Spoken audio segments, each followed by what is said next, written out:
인사 먼저 드리고 시작하겠습니다. 쌤은 총괄 권장 김수영이라고 하고요.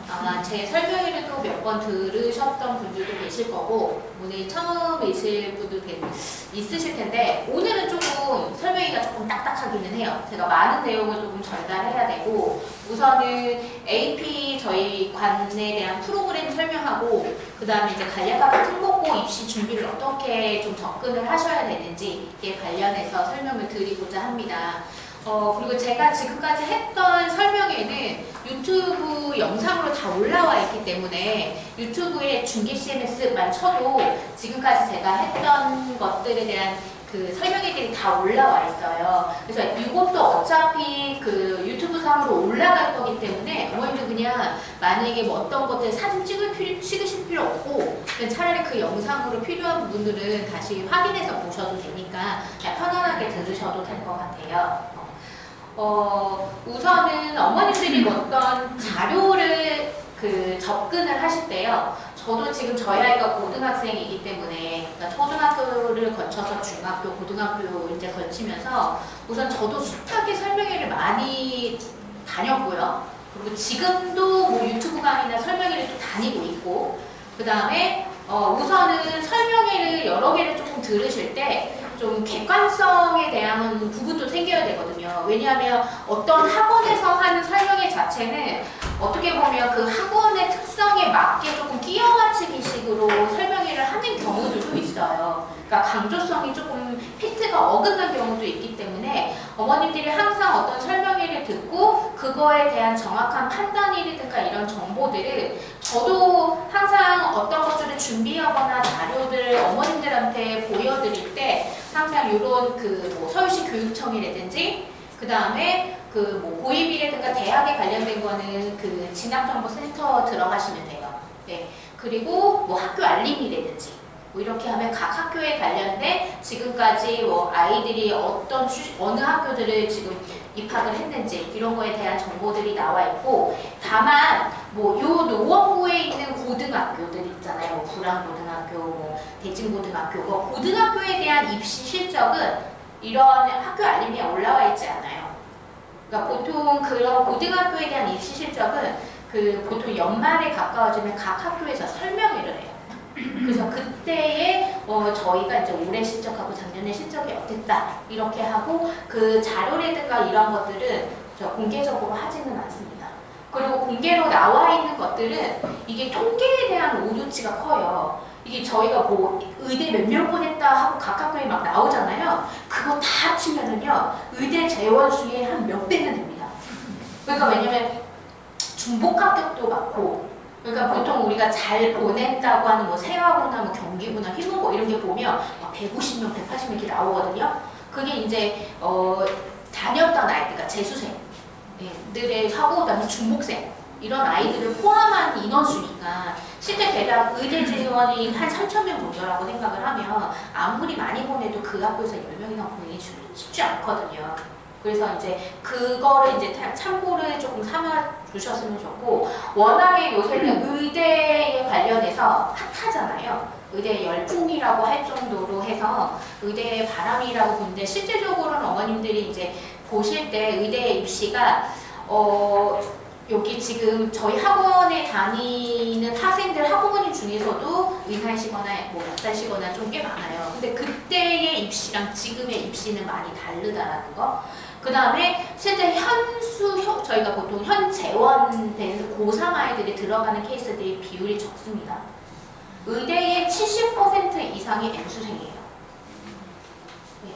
그래서 결과적으로는 그러면 의대를 생각을 한다라 그러면 재수도 조금 감안은 하고 계획을 조금 잡으셔야 돼요. 전체적으로 로드를 잡을 때.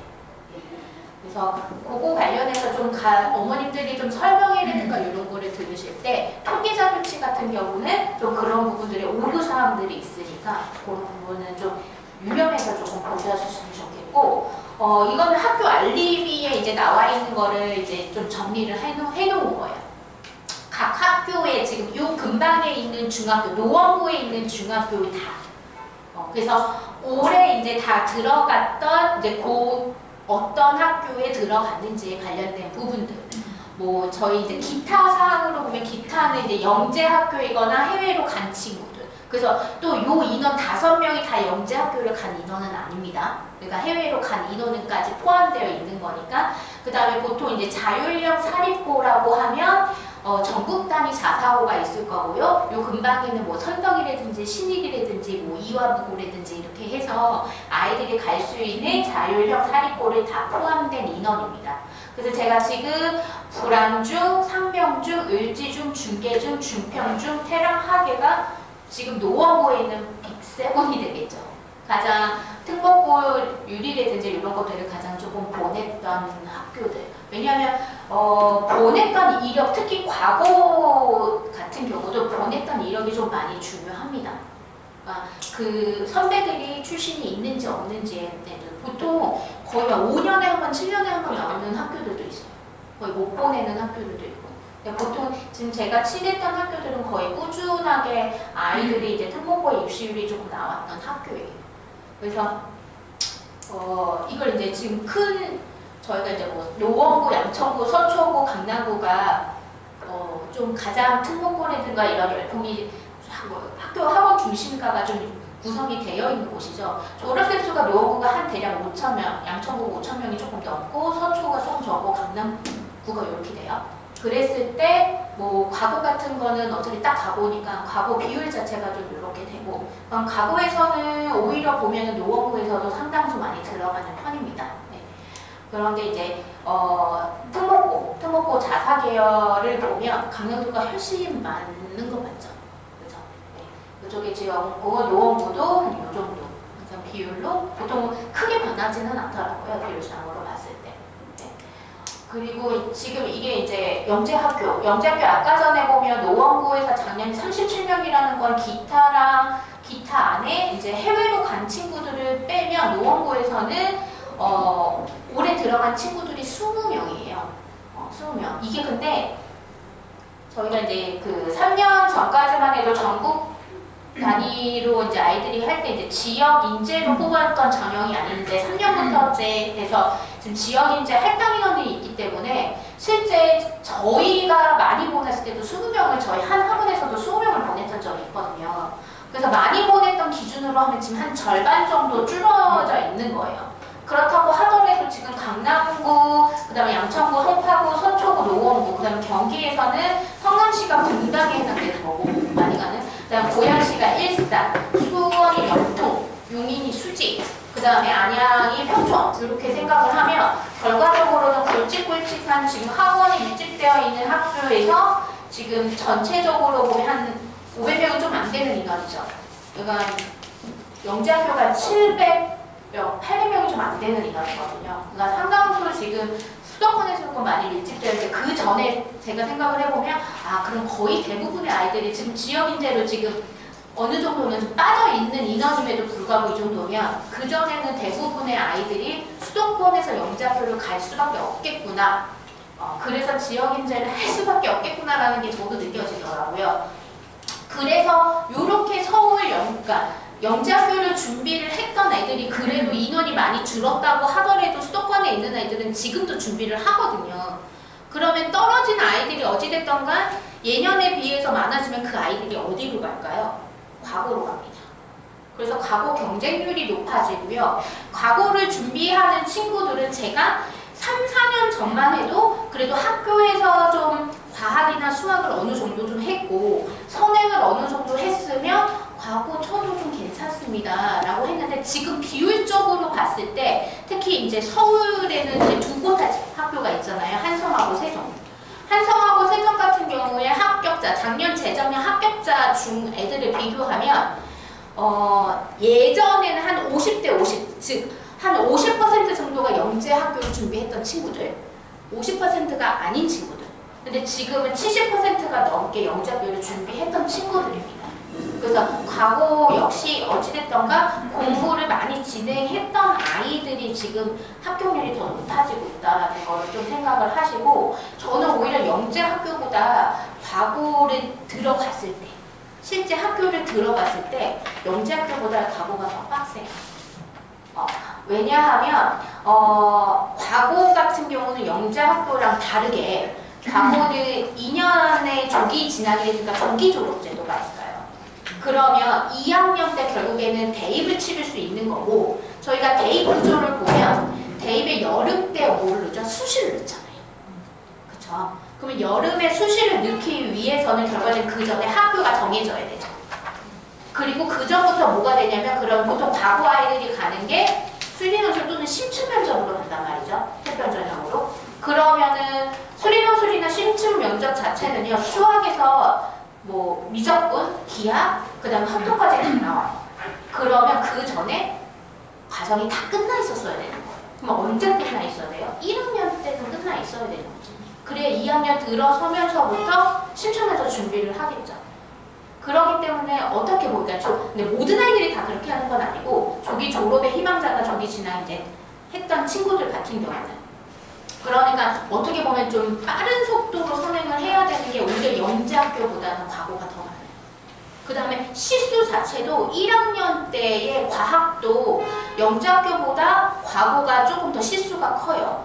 적게는 9단위, 많게는 11단위가 과학도 기술이에요. 그래서 어느 정도로 그러면 준비를 하고 가야 되는지를 어머님들이 보실 때 각 학교에 편제들이 있습니다. 교육 편제들이. 1학년 때 어떤 과정을 필수적으로 해야 되고 2학년, 3학년 때는 선택 과목이 어떻게 구성이 되어 있는지. 그러면 그 전에 중학교 때까지 어느 정도를 해야지 고등학교 올라가서 이것들을 따라갈 수 있는지가 나올 거예요. 저희는 그래서 제가 원래 AP를 저희가 지금 제가 그 프로그램을 만든 것도 지금 4년 차고요. AP를 만들었던 목적 자체는 원래는 여학생들입니다. 제가 첫 구성 요소들을 했을 때 여학생 중에서 경시를 했던 친구들. 첫 구성 한 단위로 시작을 했거든요. 지금은 좀 많이 아예 관이 따로 있으니까. 그때는 여학생들은 솔직히 말하면 영재학교나 과고가 들어가는 분이 남학생에 비해 좁아요.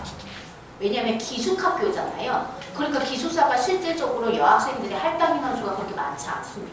영재학교조차도. 그래서 이과적으로 공부가 조금 아니면 중간에 애들이 이제 공부를 하다 보면 의대나 약대로 트는 아이들이 있어요. 그런 여학생들이. 근데 공부는 어느 정도까지 공부를 많이 했으니까. 그러면 이 학생들이 이제 3학년 때 이제 진로를 생각을 할 때 좀 어떻게 준비를 해야 되냐. 그래서 포커스를 맞춘 게 그러면 의대를 가고 싶다라는 여학생들이 상당수 있었고, 경시까지 공부했던 친구들 중에 그 커리를 결과적으로 얘네들이 의대를 가기 위해서 실제적으로 중학교 때 준비해야 될 사항이 뭐고, 그거에 맞춰서 프로그램들을 어떻게 짜가야 될지를 시작을 한 게 AP 커리예요. 그래서 AP 커리 그 자체는 결과적으로 첫 번째는 아이들이 특목고로 가는 친구들도 있고, 그 다음에 의대를 지망을 하는 친구들도 있고, 그 다음에 일반고에서 좀 이공계로 좀 어떻게 대입을 진학을 하겠다라는 친구들도 있어요. 그래서 AP라는 의미는 이제 대학 선이수제를 위한 고등학교, 그러니까 중학생 입장에서 보면 고등과정도 선행입니다.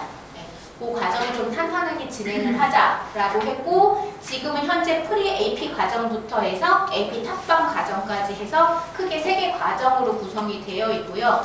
프리 AP 과정 같은 경우는 고등학교 1학년 과정, 그 다음에 AP 과정 같은 경우는 고등학교 2학년, 3학년 과정, 그리고 AP 탑방 과정 같은 경우는 이제 미적분 응용까지 끝낸 친구들이 그 다음에 미적분 심화랑 그 다음에 기하랑 확률 통계까지 나가는 전 과정과 그 다음에 고등 과정의 최고 수정 심화 과정까지 간 친구들을 대상으로 해서 AP 탑방 과정까지 구성이 되어 있고요. 지금 현재 그 전까지는 작년까지만 해도 AP 과정까지만 진행을 하다가 지금은 AP 과정이 다 끝나고 중학교 3학년 또는 중학교 2학년 아이들이 다 끝나고 AP 탑방 과정을 지금 밟고 있는 친구들이 있습니다.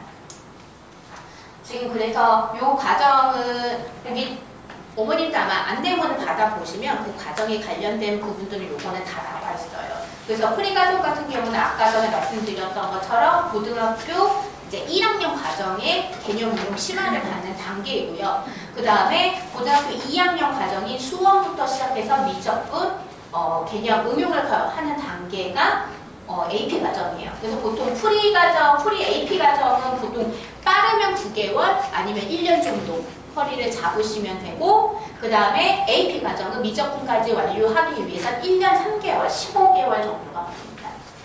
그 다음에 그 과정이 끝나고 나서 모두 다 AP 탑반으로 가는 것은 아니고, 시험과 그 다음에 심화 난이도에 대한 문제를 분기를 보고 나서 AP 탑반이 저희가 한 7명 소수 정예로 해서 AP 탑반이 구성이 되고요. 요반 탑반 과정 같은 경우는 나중에 뭐 의학을 좀 목표로 하거나 아니면 수리노술까지 조금 칠 수 있을 정도로 최고 난이도에 관련된 교재, 수능 특강까지 조금 문제를 다루고 있습니다, 현재.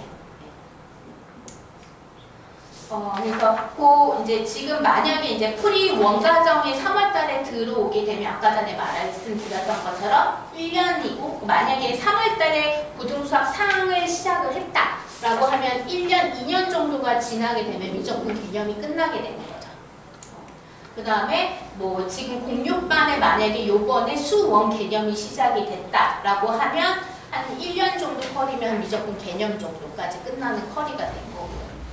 근데 저희가 이제 탑반 같은 경우는 지금 현재 아이들이 12월 달에 구성이 돼서 11월까지의 구성이 이렇게 되고 있습니다. 지금 확률 통계를 하고 있고요. 여름방학 때는 이제 기하가 들어갑니다. 그래서 요거는 심화까지 다루지는 않고요. 대부분 아이들이 중학교 3학년 아이들 대상이 조금 있기 때문에 들어가기 전에 아이들이 이제 이과로 어차피 진학을 할 친구들이 조금 다수 있고, 특목고를 갈지, 그러니까 예를 들면 의대 같은 경우는 굳이 다 안 해도 되긴 해요. 근데 이 친구가 특목고를 진학을 하겠다 그러면 고등학교 2학년 3학년 때 선택 과목으로 선택을 해야 되는 것들이 조금 더 많아져요. 그래서 이제 특목고를 진학하게 되는 아이들 같은 경우는 이거 확률 통계랑 기하까지 아이들이 다 듣고 이렇게 진학을 하게 됩니다. 저희가 보통 AP 간의 이제 교재는 거의 고등수학은 기본 정석으로 다 나가요. 어린이 이 근방에 고등학원들을 한번 보시면 정석으로 기본을 나가는 학원들이 거의 없습니다. 특이하죠. 근데 대치로 가면 대부분 다 정석으로 해요. 왜냐하면 이게 학교 시험을 보면요, 시험 문제를 보면 상당수 쉬워요. 그러니까 예전에는 저도 이제 학교에서 저도 정석으로 아예 수업 교재가 정석으로 저도 나갔었는데, 그때는 교과서랑 정석하고 그렇게 큰 차이가 안 나거든요. 기본 정석을 기준으로 만약에 잡으면, 지금은 그 교과서의 문제랑 그 다음에 편성이 되어 있는 거랑 실제 정석이랑 이렇게 보면 난이도 차이가 많이 나요. 그래서 실제 이 근방의 내신을 어느 정도 맞으려고 한다 그러면 굳이 정석을 안 해도 나오거든요. 그렇기 때문에 이 근방에 있는 보통 고등부 학원에서 선행을 나갈 때 정석보다는 뭐 개념 원리나 개념 유형으로 훨씬 더 많이 나가는 편이기는 해요. 근데 어쨌든 제가 AP 커리 자체는 이 친구들이 나중에 만약에 의대 입시를 가서 수능을 봐야 되는 친구이거나, 또는 일반고를 가서라도 탑권을 해야 되는 친구들, 또는 특목고를 가게 되면 특목고 문제 자체는 시험 내신 문제도 어렵습니다. 그러면 그 정도의 문제를 해결력이 없으면 결과적으로 쉬운 것만 풀게 되면 아이들이 사고력 자체도 쉬운 거에 딱 고착화가 돼요. 그래서 처음 배웠을 때부터 기본 정석으로 해서 애들이 나가게 되고요. 그다음에 부교재료는 자체 교재, 이제 코어 교재로 나가게 됩니다. 그러니까 응용을 할 때는 센수학하고 정석 연습 문제를 같이 나가고, 심화서는 과정마다 조금씩은 다르기는 하겠지만 이제 2번 반복돼서 이제 심화서를 다루게 되는 반도 있는데, 처음에는 실력상서 연습 문제까지 다루게 되고요. 이제 그 다음에는 뭐 자체 저희 교재라든가 아니면 또는 과정에 따라서 자의소설이나 마플 1분 정도 난이도의 심화서를 다루고 있어요. 그 다음에 이제 탑반에 올라가는 아이들은 실제 고쟁이나 최강 TOT, 플래티넘, 그 다음에 이제 블랙 라벨까지. 근데 실제 이 근방의 학교 내신을 잘 보겠다라고 하면 센 정도를 다 풀 수 있을 정도면 실제 되기는 해요. 학교 내신 하는데 크게 무리는 없어요. 그렇기 때문에 애들이 학교 내신 공부랑 수능하고는 격차가 크기 때문에 수능 공부를 따로 해야 된다는 말이 나오는 거예요. 그러니까 그게 어머님들 입장에서 이해가 안 가잖아요. 여기 좀 어머님들은 수능을 보셨다는 어머님들도 계실 거예요. 근데 저희는 그냥 학교 공부하는 것 자체가 그냥 수능 공부 공부하는 거였잖아요. 근데 지금은 학교 내신이 일반고에서는 문제가 쉽기 때문에 아이들이 수능을 하기 위해서는 다시 또 수능 공부를 해야 돼요. 그러니까 난이도 차이 때문에 그런 겁니다. 배우는 과정이 더 있어가지고 난이도 차이가 너무 쉽기 때문에. 그래서 좀 AP 중등 과정이지만 어찌됐든 조금 끌어올려서 공부를 조금 시키려고 하고요. 그래서 들어갔을 때 실제 수능 공부까지 조금 병행할 수 있을 정도의 실력치를 만들어 놓고 보내자라는 게 조금 취지입니다. AP반을 들어오면 이거는 뭐 어느 학원이나 오답노트라든가 예복습 이런 거는 다 시키죠. 저희는 조금 테스트를 조금 강화하고 있습니다. 제일 아이들을 판단하는 기준 자체가 테스트가 객관화돼야 된다는 게 저는 제일 크고요. 그래서 보통 저희가 뭐 주간평가나 분기평가 같은 경우는 학교 자체에서 선생님들이 내는 거죠. 근데 그거 말고도 저희는 AP모라고 해서 뭐 모의고사 형태죠. 그래서 사설 모의고사라든가 학력평가, 실제 고등학교 올라가면 시험을 보는 거. 그러니까 저희가 보통 고등학교 1학년 과정을 보기 위해서는 고등학교 1학년 때 보는 학력평가는 고등학교 1학년 내용이 다 다뤄있지 않아요. 그러니까 고등학교 1학년 3월 모의고사는 중등 과정입니다. 그러니까 고등학교 1학년 11월 모의고사 정도 돼야 어느 정도 좀 범위를 다루고 있고, 그래서 저희는 고등학교 2학년 3월 정도 모의고사나 5월 모의고사를 좀 많이 보는 편이에요. 그래야 고등학교 1학년 전 과정을 보기 때문에. 그래서 프리 AP 과정 3과정부터 아이들이 AP 모의 시험을 보고요. 그래서 학력평가랑 실제 이 근방에 있는 고등학교 내신으로 시험을 봅니다. 그래야지 어머님들도 얘가 차츰차츰 이제 등급을 어느 정도 받는지, 그러니까 어느 모의고사를 봤는데 몇 등급을 받는지, 그 다음에 어느 고등학교 시험 봤는데 몇 점 정도가 나와서 몇 등급을 받는지, 그래야 이 아이가 실제 공부가 어느 정도 따라가는지에 대한 지표가 되는 거죠.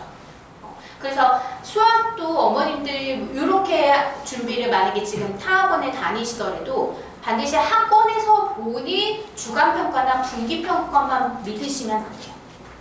따로 모의고사를 뭐 출력해서 뽑아도 되니까 다 올라와야 됩니다. 또는 그 다음에 국어랑 영어도 마찬가지예요.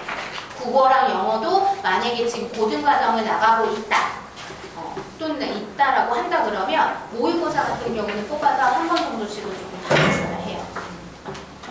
그리고 지금 현재 AP반에는 초등학교 아이들보다 중학교 1학년, 2학년, 3학년 학생들이 조금 더 많이 구성이 되어 있어요. 그래서 이 친구들 같은 경우는 저희가 2025학년 5년도부터 이제 중학교 1학년 학생들도 내신을 보죠.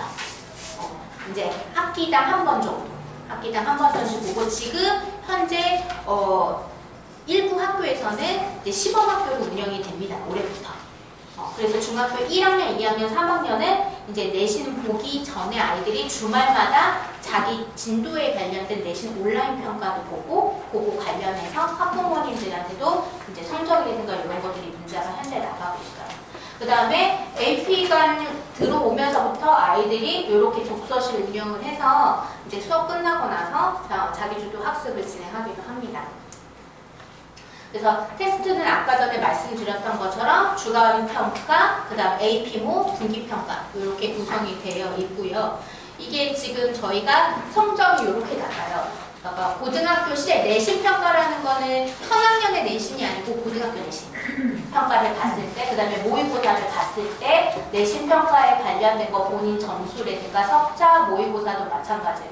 그래서 실제 모의고사를 보면 예를 들면 이렇게 지금 빨갛게 되어 있는 문항이 킬러 문항, 그 다음에 이렇게 주황색으로 되어 있는 게 중킬러 문항, 그 다음에 노란색으로 있는 준중킬러 문항 해서 뭐 어디 뭐 고등학교 1학년 지금 10월 뭐 사설 모의 학력평가를 봤다 이렇게 되어 있고, 실제 모의고사의 등급컷까지 이렇게 나와 있어서 우리 아이가 몇 점을 받았는데 몇 등급이 나왔다 이렇게 해서 성적표가 발송됩니다. 그다음 온라인 내신평가는 제가 올해부터 시행을 진행을 했고요.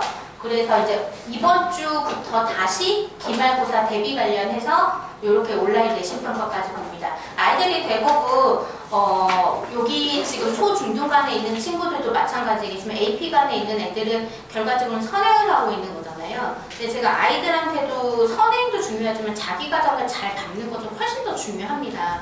그래서 선행을 하고 있지만 현재 자기에 맞는 위치, 그러니까 잘 내신 같은 거라든가 중간중간 또 학교에서 수행평가도 보기도 하고요. 단원평가를 보기도 하기 때문에 아이들 요번에는 이제 기말고사 대비 관련해서 이렇게 매주차 단원별로 해서 모의고사를 보고 그 다음에 이렇게 링크가 금요일날 학부모님께 구글 클래스로 이렇게 링크가 발송이 되면 아이들이 토요일, 일요일 시험을 보고 그 다음에 월요일, 화요일날 이렇게 이제 성적 문자가 발표됩니다. 그래서 일요일날 밤에 아이들마다 저희가 다 네이버 카페에 가입이 되어 있거든요. 그래서 들어가면 이제 해설지라든가 필요한 문항들 같은 경우는 주요 문항들은 해설 강의도 올라가게 됩니다. 그래서 아이들이 이렇게 오답 정리를 해서 단선생님한테 검사를 받고 있고 많지는 않지만 80점 이하를 받는 학생들 같은 경우는 반드시 주말 클리닉을 와서 그 단원에 관련된 문제를 조금 더 연습을 시키고 있습니다. 이게 요번 저희 1, 2, 그러니까 2, 3학년들 중간고사 이제 수학 점수예요. 그래서 좀 더 잘 보기를 저는 조금 더 희망하긴 했는데 이거 진짜 저는 다 노출을 한 거다. 애들 명단만 빼고 이제 요 점수를 받았는데 실제 100점 맞은 아이들도 많고 점수가 80점 아래로는 점수를 받은 친구들은 없어요. 그러니까 제가 평균치를 내보니까 이비기열이라는 거는 지금 여기 중등 과정을 하는, 그러니까 중학교 2학년인데 이제 지금 중등 과정을 하고 있는 친구들, 재학년을 하거나 또는 그 다음에 뭐 1년이라든가 한 학기 선행을 하는 친구들, 이 친구들의 아이들의 평균을 내보니까 이렇게. 그다음 프리 AP는 이제 고등학교 1학년 과정을 하는 친구들이죠. AP는 이제 고등학교 2학년 과정을 하는 친구들이고 저희 경시반까지 해서 중학교 2학년 학생들 보니까는 성적이 그래도 좀 선행을 조금 많이 했던 애들이 속도감도 조금 있으니까 조금 더 높기는 하더라고요. 실제 100점자도 조금 더 많고. 중학교 3학년 같은 경우도 이제 중학교 3학년에서 고등학교 1학년 과정하는 친구들이 요 지금 평균대 점수, 지금 AP반이 요 점수. 연가반 같은 경우는 실제 요번에 내신 대비를 거의 못 시켰거든요. 원래 연가반 애들은 수학이나 과학을 내신 대비를 따로 시키지는 않아요. 않고 시간도 되게 짧게 줘서 열흘밖에 안 주거든요. 입시를 치러야 되기 때문에. 근데도 좀 그래도 구력이라는 거죠. 내용을 조금 많이 공부를 했던 친구들이니까. 이렇게 조금 점수하고 뭐 선행도 중요하지만 아이들 좀 내신 관리를 조금 잘해서 성적을 잘 받게끔 저희도 이제 내신 프로그램이라든가 이런 것들은 사실 잘 운영이 되고 있습니다. 요거는 이제 AP반 그 커리 관련해서 이제 간단하게 제가 설명을 드렸고요. 이제 특목고 관련해서 좀 이제 학교 계열부터 해서 조금 간단하게 조금 설명을 드리고자 합니다. 요 근방에서 갈 수 있는 과학고 같은 경우는 지금 의정부에서 오는 친구들도 있기 때문에 세종 한성에다 경기북가고 이렇게 있을 거고 그 다음에 전국 단위 자사고 10개의 지역 자사고가 여기 그래도 뭐 시립 경희 여학생들이 갈 수 있는 지금 이화여고, 이화 부속고 고등학교 그 다음에 또 뭐 선덕 제일 많이 지원하는 여기 남학생들이 가장 많이 지원을 하고 가고 싶어 하더라고요. 저희 AP반 애들 중에서도 어디 갈래 해서 전국 단위 자사고를 지원하지 않는 친구들은 대부분 선덕 가겠다고 하는 친구들이 훨씬 더 많아요. 그리고 이제 외고 이렇게 있고 실제 여기 외고에서도 보통 이제 8개 7개 외고가 이 근방에서 이제 갈 수 있는데 서울 지역이니까 한 개 이제 국제고까지 포함해서 이렇게 이제 아이들이 고등학교 입시에서 지원할 수 있게 되는 학교들 이렇게 되고 보통 노원구에서 조금 많이 가는 학교 자체를 보면 전국 단위 자사고는 민사고, 상상고, 하나고 여기가 조금 더 많을 거고요. 김천고보다는 조금 북길고 그 다음에 지역 자사고부터는 이제 뭐 선덕, 신일, 현대부고, 경희고 이렇게 많이 가고 실제 외고는 서울이 제일 많이 가기는 하더라고요. 그 다음에 이제 대인. 근데 이제 선덕 자체도 어찌됐든 간 올해 들어간 학생들부터 면접이 다시 부활이 됐죠. 지금 코로나 때문에 3년 동안 그냥 다 추천식이었어요. 근데 전국 단위 자사고나 지역 자사고 모두 다 거의 그 자소서에 써야 되는 것들은 거의 똑같습니다. 글자 수라든가 이런 것들이 조금씩은 다를 뿐이지 이 친구들도 결과적인 선덕 가는 친구들도 자소서 쓰고 그거에 관련된 면접까지 같이 진행을 합니다. 근데 이제 지역 자사고는 조금 비율에 따라서 달라요. 만약에 100명을 뽑겠다라고 했을 때 150%가 넘으면 기계식 추첨으로 해서 150명까지 뽑아놓고 그 아이들을 면접을 해요. 근데 이제 150%가 안 되면 전원 면접 이렇게 진행이 됩니다. 그래서 올해가 조금 작년 대비해서 올해 들어간 친구들이 조금 높았거든요. 왜냐하면 지역자사고 자체도 지금 전국 단위 자사고 자체가 존폐 문제가 계속 언론에 두각되는데 계속 가잖아요. 유지로 가는가 동시에 지역자사고도 경쟁률이 조금씩은 올라갔어요. 그래서 이제 지금 현재 중학교 3학년이 들어가는 내년에는 좀 더 올라가지 않을까 싶습니다. 선덕도 마찬가지로 지역자사고 분위기 자체가 지금 그렇고, 그러니까 애들이 생각보다 선덕을 조금 많이 좀 선호하는 것 같아요. 근데 어찌됐던가 좀 어머님들이 이제 그래도 지역자사고나 전국단위 자사고는 학교에서 관리되는 게 일반고보다는 조금 다르니까 그런 부분을 조금 염두를 하시는 것 같아요. 그 다음에 외고 같은 경우는 여기에서 이제 대일하고 서울 많이 가기는 하는데 서울이 어머님들도 아시다시피 계속 미달입니다. 미달이고 저는 조금 그래도 공부를 어느 정도 하는 친구라고 한다 그러면 좀 대일을 좀 목표 삼아서 공부를 하라고 해요. 그러니까 서울의 입결 사항을 보니 일반고랑 생각보다 별반 다른 게 없더라고요. 입결 자체가. 그리고 지금 외고가 조금 전형이 바뀌어서 영어과가 없어진 건 아시죠? 그래서 애들이 다 제2외국어 하나씩은 더 해야 되는 상황이에요. 네. 그렇게 되다 보면 언어에 대한 어찌됐던가 실수도 조금 늘어있는 상태인데 애들의 이제 입결사항도 어찌됐던가 공부를, 그러니까 특목고를 보내는 이유 자체가 수시를 잘 가기 위한 부분이잖아요. 그러니까 수시에 대한 입결사항을 좀 더 많이 보셔야 돼요. 그런 거 보면 대일이 훨씬 더 좋은 입결사항을 가지고 있습니다. 그래서 우선은 과학고부터 전형 방식을 보면 우선 1차 서류를 넣고요. 서류를 넣은 친구들은 100% 다 전원 출석 면담을 합니다. 그래서 출석 면담에서 물어보는 내용은 첫 번째 자소서의 진위 여부. 얘 탐구 활동을 실제 얘가 했는지 그 내용을 어느 정도 깊이로 알고 있는지. 그 다음 두 번째는 학교마다 약간씩은 다르지만 서울 근방에 있는 학교들은 대다수 교과 문항도 같이 물어봐요. 그러니까 예를 들면 뭐 수학에서 삼각형의 오심에 대해서 또는 삼각형의 세 개의 중심에 대해서 이야기해보라. 정의 얘기해보고 작도 방법 얘기해보고 관련된 실제 문제를 주고 문제를 간단하게 풀어보기도 해요. 그러니까 백지를 주고 거기에다가 이렇게 문제를 대략 그려주고 이거 풀어봐 이렇게 하기도 하고, 그 다음에 어느 선생님은 그냥 암산해 라고 하는 선생님도 있어요. 그리고 이제 뭐 과학 같은 경우는 뭐 예를 들면 구름의 생성 과정을 이야기해봐라. 그 다음에 암석 분류 과정을 한번 설명해볼래? 뭐 이런 식으로. 이건 실제 중학교 교과 내용입니다. 근데 이 내용이 아이들이 한 20분 정도 선에서 다다다다다다다 얘기해야 돼요. 그러니까 보통 한 40개 정도 질문에 쏟아져 나옵니다. 그러면 거의 탈탈탈 털리죠.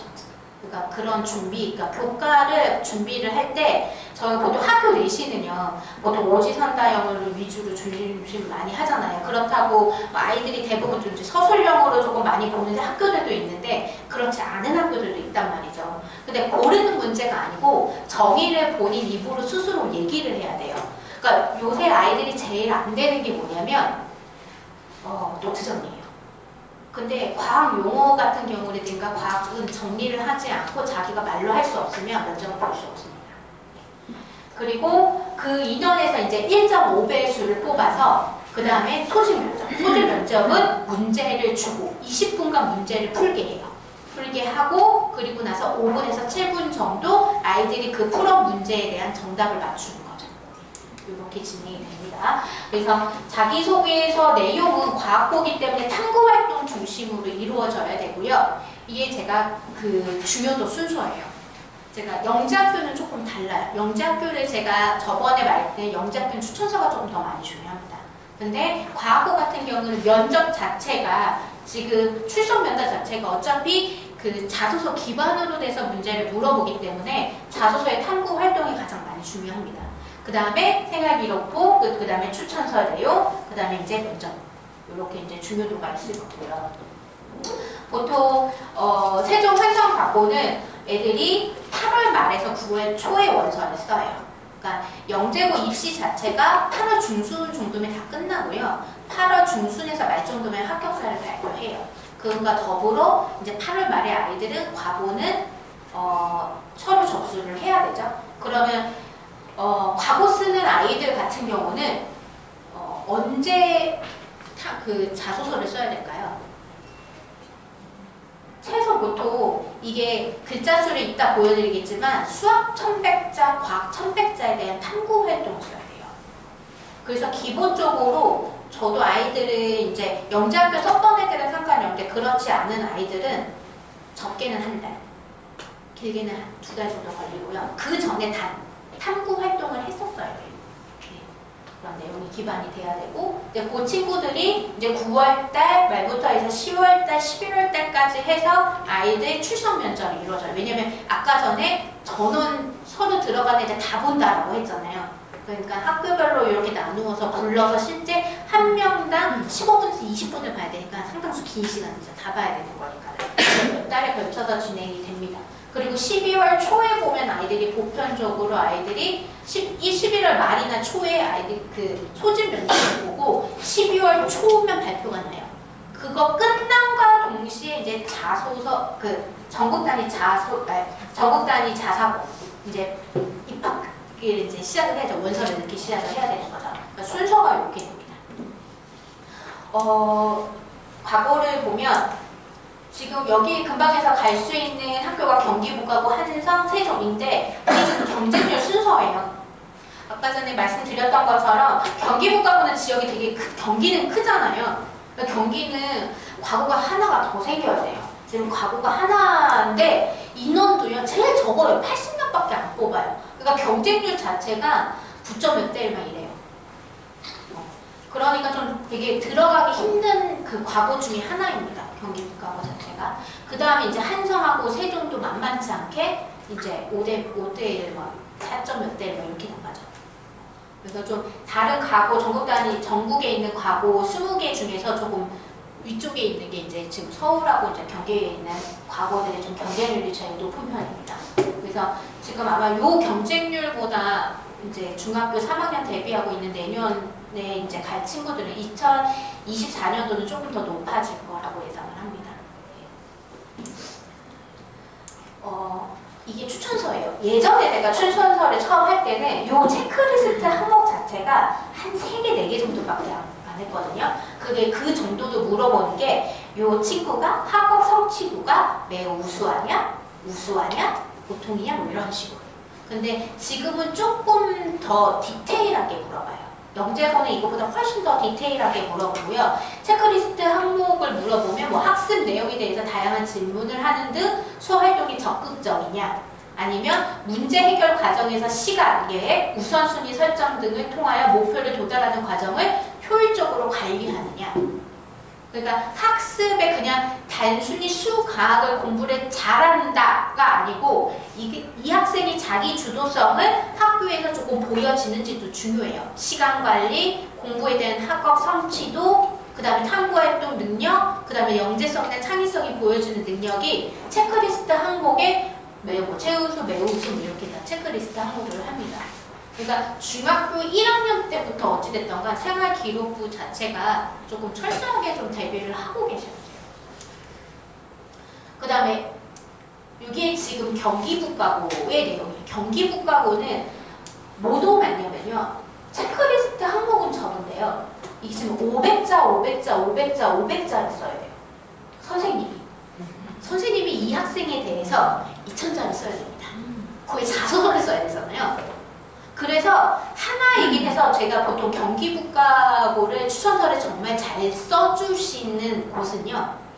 한 분이 이것도 잘 못 써요. 그러니까 수학 선생님, 과학 선생님, 다른 이제 담임 선생님 이렇게 다 모여서 협의를 해서 써주시는 학교들이 있더라고요. 네, 잘 써주시려고. 왜냐면 이게 내용이 항상 한 분이 다 쓰시게 내용이 많거든요. 네, 서울은 이 정도는 아니에요. 한성내, 세종은. 근데 경기북가고는 좀 특히 이런 부분이 좀 커요. 이제 자소서요. 자소서가 아까 전에 말씀드렸던 것처럼 1100자에 그 수학 과학 탐구 활동 말고 앞에 보면 뭐 진로 탐색에 관련된, 그러니까 보통 진로에 관련된 부분이죠. 이 친구가 진로 계획을 어떻게 구체적으로 했는지, 진행을 하고 있었는지, 뭐 수학적인지 과학적인지 뭐 이런 것들에 관련된 부분들도 써야 되는 부분들이 있고, 그 다음에 이게 지금 아까 전에 말씀드렸던 것처럼 이제 수학하고 과학에 관련된 부분들을 써야 되는 항목들. 근데 제가 보통 과거를 그 전년도, 전전년도까지만 해도 압박 면접이라는 걸 솔직히 그렇게 하는 선생님이 한두 명 정도 있었거든요. 좀 아이인데 조금 심하지 않나 싶을 정도로. 근데 지금은 압박 면접을 하는 선생님들이 좀 많아졌어요. 그게 젊은 선생님의 투입의 효과인지는 모르는데 과거도 마찬가지로 예를 들면 한성가고에서도 예를 들면 그 아이의 꿈에 따라서 이게 천체 물리학이 꿈이면 이게 천체를 할 수 있는 탐구 활동이 좀 제한적이에요. 그러니까 물리나 화학 같은 경우는 실제 데이터 값이 나오는 게 정확하잖아요. 근데 천체 물리가 꿈인 아이들은 그걸로 탐구 활동을 하고 싶은데 그걸 가지고 하기에는, 또는 물리가 조금 얘네들이 쓸 수 있는 기자재가 한정이 되어 있죠. 그래서 간혹 사고 실험을 가지고 탐구 활동을 쓴 친구들이 있어요. 그런데 대놓고 이렇게 이건 탐구 활동이 아니야. 이걸로는 물어볼 수 있는 게 없겠네? 그냥 교과 면접으로 넘어갈게. 이렇게 하는 선생님들이세요. 그럼 학생들은 참 이렇게 다가오면 이제 얼기 시작을 하는 거죠. 예, 학생이다 보니까. 그래서 지금 제가 과거를 쓰는 아이들 같은 경우는 무조건 과학은 탐구 활동이 있어야 됩니다. 뭔가 실험을 해서 데이터가 나와 있는 값들이 있어야 어느 선생님이 솔직히 걸릴지를 모르잖아요. 그게 물리든 화학이든. 그리고 아이들이 내가 혹시 천체 물리학자가 꿈이야, 그렇게 하더라도 꼭 그거에 관련된 탐구 활동을 하지 않아도 돼요. 그게 화학이어도 되고 물리여도 돼, 상관은 없어요. 왜냐면 이 학생들은 어찌됐건 내가 그 꿈을 이루기 전까지는 기초과학 부분 같은 경우는 탄탄히 해야 되거든요. 이 학생들이 탐구 활동을 할 수 있는 것 자체가 대학교 과정에 관련된 탐구 활동을 하라는 건 아니거든요. 그래서 보통 중학교 1학년, 2학년, 3학년 요 시기에 어차피 학교에서 그 2학기 때 보통 아이들이 여름 때 준비해서, 여름 방학 때 준비해서 2학기 때 과학 보고서 대회가 있습니다. 네. 그래서 뭐 그거 가지고 뭐 서울시 전람회까지 가는 친구들도 있죠. 대표까지 가서. 그래서 그 대회는 이 학생이 거기서 상을 타면 오케이, 좋고, 타지 않더라도 여러 번에 계속 학년이 올라가면서 어찌됐든 경험치를 조금 쌓아주시는 것도 좋고요. 아까 전에 말씀드렸던 것처럼 추천서는 수학 아니면 과학 선생님이 써주셔야 돼요. 그러면 이 학생이 학교를 다니면서 학교 생활에서 뭘 했는지가 있어야 되잖아요. 그러니까 추천서 내용 자체가 이 학생이 학교에서 했던 활동 내용을 구체적으로 써야 돼요. 그냥 이 학생이 수학적으로 과학적으로 뛰어나다가 아니고 이 학생은 과학 수업 시간에 어떤 내용을 가정으로 어떤 발표를, 자료를 어떻게 준비해서 했다라고 이렇게 추천서를 써주셔야 돼요.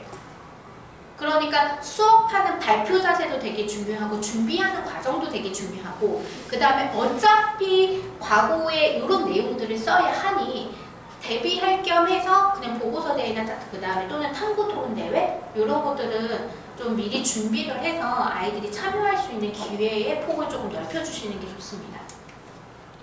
그 다음에 이제 수학도 마찬가지로. 그래서 보통 과거에서 수학이 오히려 과학은요 실험을 하면 되잖아요. 오히려 수학 쓰기가 되게 까다롭습니다. 얘네들이 선행을 해야 되는 내용들을 써야 되는 게 아니거든요.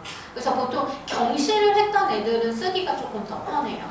왜냐면 뭐 예를 들어 이 친구 같은 경우는 이제 파스칼의 삼각형에 관련된 조합에 연결되어 있는 것들을 썼는데요. 이 파스칼의 삼각형 안에 내용이 담겨져 있는 게 고등과정이기도 하지만 고등과정에서는 파스칼의 삼각형을 깊게 다루진 않아요. 근데 그 안에 보면은 대수적인 성질도 있고 조합적인 카운팅에 관련된 성질들도 파스칼의 삼각형에 되게 많이 담겨져 있어요. 그래서 본인이 그런 것들을 탐구하면서 그다음 공식을 유도하고 이런 것들을 과정을 쓰는 거죠. 근데 이제 이런 것들이 보통 어디에서 다뤄지죠? 학교 수업에서는 다뤄지지 않잖아요. 뭐 예를 들면 사고력 수학을 했던, 어렸을 때 했던 친구들 또는 영재원 네. 그러니까 과학은 실험이라든가 이런 것들은 좀 이런 게 아니어도 되는데 실질적으로 수학에 관련된 부분들을 쓰려고 그러면 영재원이나 영재학급이라든지 이런 것들의 활동에 있어야지 쓸거리가 있을 거예요. 근데 저는 만약에 아이가 좀 어느 정도 선행치가 돼서 과거까지 좀 목표를 삼고 있다라 그러면 경시의 기본 단계까지는 그래서 조금 밟아주시는 게 조금 맞을 거고요. 그 다음에 영재원을 만약에 한다라 그러면 실제 이 학생이 경시를 조금 다뤄볼 수 있다라고 하면 영재원은 수학이 아니고 과학으로 돼야 돼요. 왜냐하면 아까 전에 말씀드렸던 것처럼 과학은 뭐가 필요해요? 기자재, 실험기구가 필요하잖아요. 집에서 할 수 있는 키트는 한정적이에요. 근데 뭐 대학부설이든지 뭐 아니면 뭐 교육청이든지 이렇게 기자재를 조금 사용할 수 있으면 그 과학 기자재를 사용하고 아이들이 그거 갖고 산출물을 낼 수 있습니다. 그래서 그런 부분. 그 다음에 또 두 번째는 영재학교는 달라요. 영재학교는 수학, 과학, 정보까지 해서 다 써도 돼요. 근데 정보로 생각하는 친구들은 정보로 내용을 쓰면은 안 될 수 있습니다. 그것도 태클권 선생님이 있어요. 여기는 과학부는 순수 기초과학 플러스 순수 과학이라든가 이런 것들을 하기 위해서 만들어진 거지 정보가 아니다. 되게 고리타분한 선생님인 것 같아요. 지금 모든 과학은요 정보를 왜냐하면 저희랑 지금 애들 대학교에서 화학이라든가 물리 배우는 게 완전히 달라요. 왜냐하면 데이터 자체를 지금은 다 컴퓨터로 시뮬레이션 하기도 하고 하거든요. 그래서 과학을 할 때 정보가 떨어질수는 안 되는데 그렇게 연습을 하시는 선생님도 계세요. 네. 그러니까 차라리 수학적으로 과학적으로 내용에 맞게 쓰는 게 맞습니다. 왜냐하면 여기 그렇게 쓰여 있습니다. 정보가 아니고 수학적으로 과학적으로 한 그런 탐구 활동을 쓰라라고 기재가 되어 있기 때문에. 경기국가고도 마찬가지 진로 활동에 대해서 쓰고요. 조금 달라요. 경기국가고를 지원하게 되는 친구들은 이게 500자 활동 세 가지를 써야 되는데요. 경기국가고는 그 체크리스트, 경기는 좀 달라요. 경기는 정보가 포함되어 있어요.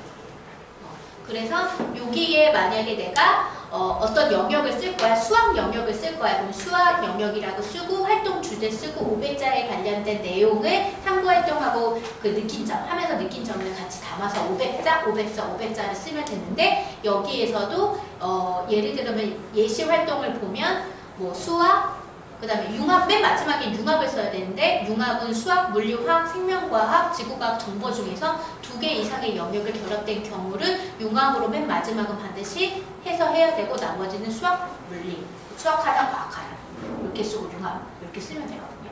근데 여기는 융합 쓸 때 이제 정보 내용도 포함이 되어 있어서 네, 정보를 했던 친구들도 이렇게 내용을 쓰게 됩니다. 그래서 경기국가고는 아까 전에 말씀드린 경쟁률이 되게 높잖아요. 그러니까 면접 시간 좀 짧아요. 한 10분 정도 돼요. 그러면 뭘 가지고 조금 물어볼 수밖에 없냐면 어찌됐든 활동 중심으로 했던 내용들 그 다음에 생활기록부에 적혀져 있는 내용들 위주로 물어볼 수밖에 없습니다. 그 다음에 이제 2차 소집 면접 실제 구술 면접이라고 저희가 보통 해요. 구술 면접이라고 하는데 이게 지금 과학에 관련해서 이제 과학 전체에 관련된 이렇게 지문이 나오고 지문에 관련된 상황에 대해서 아이들이 이제 뭐 문제가 이게 더부르게 나타내는 거죠. 이건 수학에 관련된 부분들. 또는 이게 융합해서 물리랑 이렇게 융합해서 이거 레이저 빈 쏘가지고 그 전반사에 관련된 부분이거든요. 근데 이게 문제는 이거예요. 실제 이게 제가 풀어놓은 거거든요. 20분 안에 세 문항을 풀어야 되는데 그 세 문항에 딸린 문항들이 두세 문항씩 있어요. 그러면 20분 안에 아이들이 풀어야 되는 게 적게는 7문항, 많게는 8문항 정도 돼요. 20분 안에. 그러면 어떻게 되죠? 보는 즉시 나다다다. 그러니까 지문이 나오도 그 지문에 대한 해석이 빨리 돼야 돼요. 그러니까 그 다음에 예를 들면 경기국가고 같은 경우는 해마다 수학이 조합, 카운팅에 관련된 문제나 기하 관련된 문제가 나오는데 그 기하가 서울보다 훨씬 더 어려워요. 경기국가고는. 그래서 경시를 하지 않으면 그 제한된 시간 안에 솔직히 못 풀어요. 왜냐면 길이가 같은지를 보여라 이런 식으로 나오거든요. 근데 이건 증명활동이잖아요. 근데 이게 예를 들면 중등심화까지만 해서 답안이 도출될 수 있는 게 아니에요. 그래서 경기국가고가 실제 소집 문항은 훨씬 더 어렵습니다. 각 그 과거래든가 영재학교 같은 경우는 그 자료실에 보면 관연도에 나왔던 문제들이 다 탑재돼서 올라와 있어요. 그래서 아이들이 실제 보고 어느 정도까지 대비해야 되는지가 조금 다 나와 있어요. 그 다음에 이제 전국 단위 자사고요. 전국 단위 자사고는 아까 전에 말씀드렸던 것처럼 2022년도, 2023년도 보면 약간의 이제 증감이 보이죠. 몇 개 학교를 제외하고 나서. 아마 상상고는 조금 근데 이게 크게 유의미하지는 않아서요. 이제 상상고가 지금 학교 편제가 좀 바뀌었습니다. 지금 블라인드 처리돼서 대입에 그 생기부가 들어가잖아요. 상상고는 소위 말해서 의대 보내는 고등학교 이렇게 되어 있잖아요. 그래서 실제 수업 내용이라든가 그 학교 시험 문제가 거의 수능국으로 거의 비슷하게 나와요. 그러니까 학교 편제도 좀 그렇게 되어 있어요. 그러다 보니 일반고랑 별반 차이가 없는 거예요. 보통 전국 단위 자사고 내용을 보면 이 학교가 어느 학교인지를 생활기록부를 보면 알아요. 예. 근데 그게 일반고랑 별반 차이가 없는 거예요. 그러니까 AP 과목이 거의 없었거든요. 네, 탐구활동에 관련된 부분에 대한 편제도 없어서 그러다 보니까 아이들이 수시로 들어가는 아이들이 적은 거예요. 대부분의 지금 상상고에서 나오는 실적들은 수시 실적이 아니고 정시 실적입니다. 네, 그러다 보니까 약간의 조금 다른데 수시를 생각하는 학교는 차라리 하나고라든가 그 다음에 다른 좀 자사고를 생각을 하게 되겠죠. 그래서 상상고는 좀 편제가 바뀌었어요.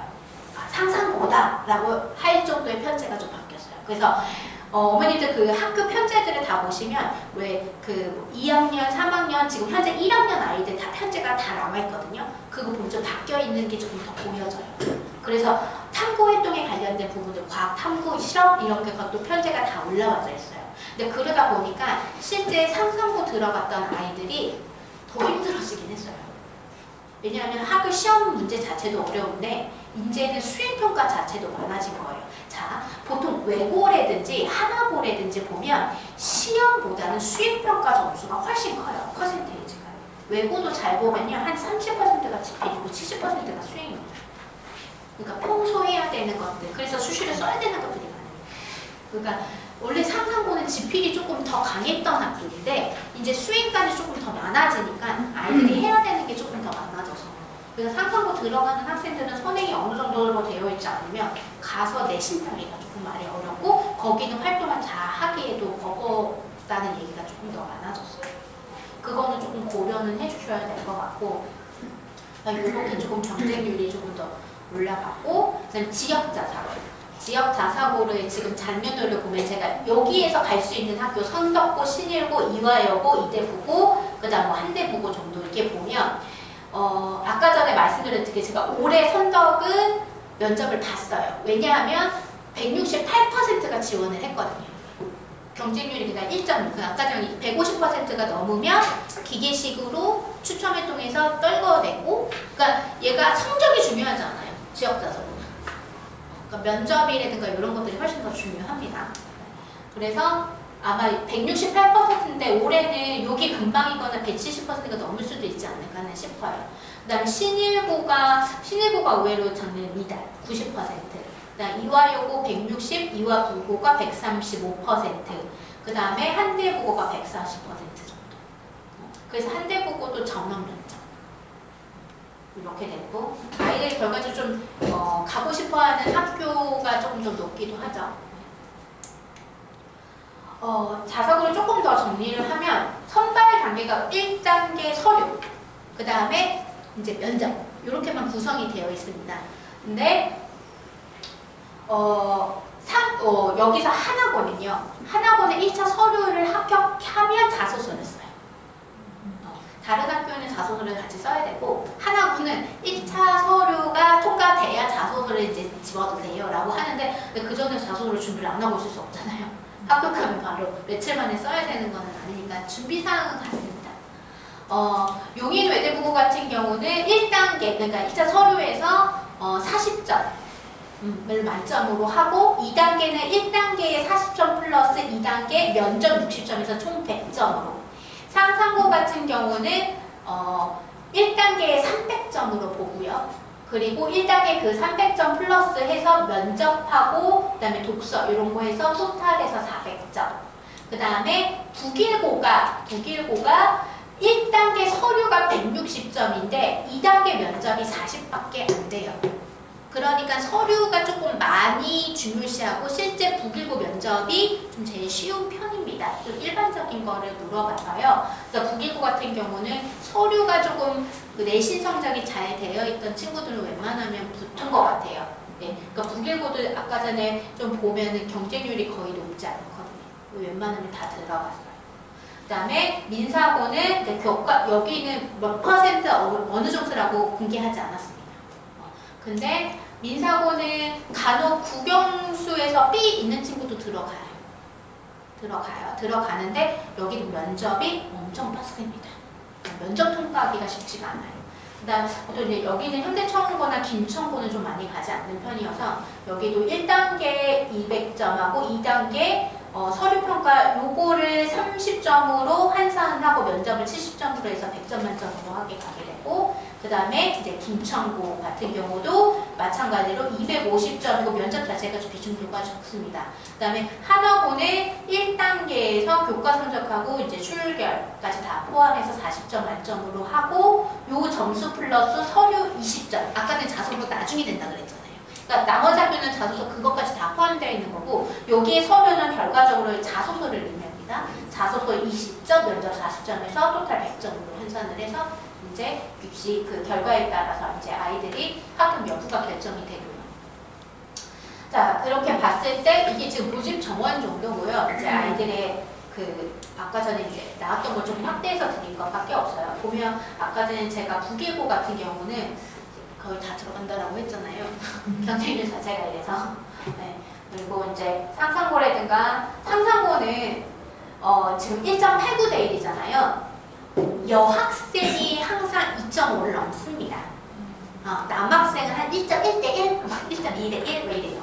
여학생이 막 터져요. 왜냐면 여학생 인원이 좀 적거든요. 뽑는 인원이.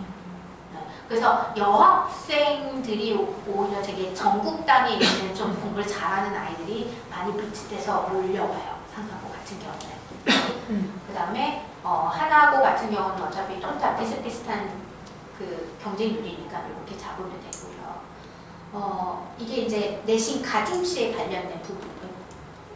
내신 가중치에 관련된 부분이 이제 대부분 1학년 2학년보다 이제 3학년 퍼센테이지가 당연히 보통 높죠. 근데 좀 독특하게 상상고 같은 경우는 3학년 1학기 점수까지 해서 50%가 들어갑니다. 2학기는 들어가지 않고 나머지는 보통 20, 20, 30, 30이 조금 더 보편적이긴 해요. 약간 김청고라든가 이런 것도 요 학교가 조금 다른 분이고 그 다음에 이제 학교마다 가중치 점수가 조금 다릅니다. 가중치 점수가. 그래서 보편 국영수 주요 과목의 퍼센테이지가 조금 더 높은 편이긴 해요. 그러니까 상상고도 마찬가지로 국영수 비율하고 상상고는 이과형이 있잖아요. 수학을 잘해야 되기 때문에 수학 비중도가 제일 큰 거고요. 그 다음에 과학하고 사회는 택 1에서 다 보는 건 아니고 과목을 선택해서 보고 보통 이제 외대부고라든가 하나고 같은 경우는 과학 하나, 사회 하나 이렇게 집어넣어야 되고요. 그러니까 뭐 저희가 그 사회도 여러 개잖아요. 그 중에서 잘 나온 거. 그러니까 과고랑 특목고 중에서 영재학교면 원점수랑 평균점수가 들어가고요. 나머지 학교는 다 그냥 그레이드만 들어갑니다. A, B 이렇게. 그 다음에 북일고가 조금 전체적으로 달라요. 그러니까 예체능 교과까지. 좀 퍼센테이지는 낮지만. 그래서 사회교과금 포함해서 예체능 교과금까지 북일고는 조금 다른다라는 거랑 민사고도 마찬가지로. 민사고도 여기 교과금이 생각보다 크죠. 네, 퍼센테이지가. 네, 골고루 조금 민사고는 활동적인 것들을 조금 좀 우선시 생각하는 학교이기 때문에 여기 조금 퍼센테이지가 구성이 되어 있고요. 보통 선발 반입 시기에 대해서 조금 특이점을 좀 살펴보면 민사고는 학과 면접이에요. 그래서 국어, 영어, 수학 전문성에 대한 이제 사학이나 과학을 이제 선택을 해서 그래서 면접이 크고요. 각 영역별로 20분씩 해서 100분간 면접입니다. 그리고 영어는 프리토킹이 가능해야 됩니다. 영어로 말을 할 수 있어야 돼요. 어떤 생각을 자기 해야 되니까 민사고는 프리토킹이 가능해야 가능해야 볼 수 있다는 거가 핵심 포인트겠죠. 그래서 그렇기 때문에 내신 변별력이 B가 있어도 들어갔던 학생들이 있어요. 그 다음에 상상고 같은 경우는 학과 면접 자체가 수학하고 과학의 구술 면접을 물어보고 거기에 이제 지필로 구술 면접 미기육 지필 플러스에서 이제 국어 영역, 언어 영역도 물어보긴 합니다. 그 다음에 그것만 물어보는 건 아니고 인성적인 부분하고 독서에 관련된 부분도 같이 물어보고요. 네, 독특하게 수학하고 과학은 구술 면접이 같이 진행이 된다라는 거. 네. 그 다음에 독서 이거 말씀을 드렸었고, 그 다음에 하나고는 학과 면접은 없어요. 학과 면접은 없고 자소서 진위 여부랑 자기 주도성에 공부했던 것들, 그러니까 보통 자소서의 진위 여부가 좀 제일 큰 거죠. 거기에 뭐 자기 주도적으로 학습을 어떻게 진행했는지에 대한 부분하고 진로 계획까지 다 써야 되는 거니까. 그리고 보통 독서랑 인성 심층 면접 좀 특히 독서요. 제가 한화고를 쓰는 학생들은 독서를 정말 생각을 깊게 해서 써야 돼요. 그 선택감, 왜냐하면 하나고는요, 이 친구가 이과적인 성향이라도 문과 계열에 관련된 그 책을요, 좀 큰 거는 뭐 제아벌, 뭐 앵무새 죽이기 이런 것도 좀 유명하게 알려져 있는 책들 많이 읽잖아요. 근데 이건 입사관도 다 읽었던 책이죠. 그러니까 얘가 어떻게 그거를 실제 스스로 생각을 하고 그 다음에 이거를 자기 생각을 담아서 얘기를 할 수 있는지에 관련된, 그러니까 네가 만약에 주인공의 입장이라면 너는 어떻게 행동할 것이고, 지금 만약에 현대에 이렇게 있었던 일이라면, 그러니까 또 예를 들면 동물농장에 관련된 부분이 현대판으로 옮게 되면 어떤 식으로 얘기가 꾸려질 것 같냐, 이런 정도까지 물어봐요. 그러니까 독서가 좀 디테일하게 돼야 됩니다. 그 다음에 외대국어 같은 경우는 학과 면접은 없습니다. 근데 이제 여기는 학생별로 공통문항으로 주어지는 게 아니고 그 자소서를 보고 개별로 들어가면 개별 면접으로 다 돼요. 그러니까 개별로 3개 문항이 되는데 여기는 제가 지금까지 준비시킨 학교 중에서 외대국어가 제일 힘들어요. 왜냐하면 자소서가 과학고나 영재학교보다 훨씬 더 깊이감이 있어요. 그래서 노원구에서 보통 많이 가도 한두 명 정도밖에 못 가는 것 같아요. 그리고 세특이 되게 좋아야 돼요. 세특 부분에 관련해서 되게 많이 물어보는데 중계동이 어느 시점부터 예전에 한 5년, 7년 전만 해도 특히 3학년 같은 경우는 세특을 되게 잘 써주는 학교로 유명했거든요. 제가 그 관련된 애들 거를 보면 근데 그 장수가 한 3분의 1은 줄었어요. 써주는 것 자체가. 그러니까 세특이 조금 아이들한테 쓰는 양이 조금 줄다 보니까 오히려 좀 그런 서류적인 부분에서 조금 많이 마이너스 요소가 좀 돼요. 그래서 좀 중계동에서는 좀 많이 못 가지 않나 싶어요. 그 다음에 이제 북일고 같은 경우는 그렇게 면접이 어렵지는 않으니까 보통 인성이라든가 자소서 썼던 내용을 바탕으로 물어봅니다. 민사고는요, 아까 전에 말씀드린 B가 있어도 들어간 케이스들이 있어요. 네. 근데 외대국어랑 하나는요, 외대국어는 올 A가 아니면 그냥 서류 탈락이에요. 면접 못 보러 가요. 네. 못 보러 가고, 하나고 같은 경우는 합격자 대부분 어차피 올 A예요. 그러니까 거의, B가 거의 없어야 된다는 게 맞아요. 아까 전에 이제 국영수, 그 다음에 과학학문가, 과학은 먼저 과학이니까, 그 다음에 사회. 사회에서는 이제 선택. 할 수 있으니까 역사도 있고 사회도 있고 도덕도 있고 하니까요. 거의 교과목에서. 그 다음에 면접 부분이 같은 경우도 인성이라든가 독서 부분에 관련된 것 또는 시사적에 관련된 것들이 조금 실질적으로 하나고는 좀 물어본다라는 거. 그거는 좀 알려주시면 되고, 상상고 같은 경우도 여자는 달라요. 여학생은 올 A가 대부분 합격자가 올 A인 아이가 없는 거의 없고요. 남학생은 영어 B나 국어 B가 있는 친구들도 들어갔어요.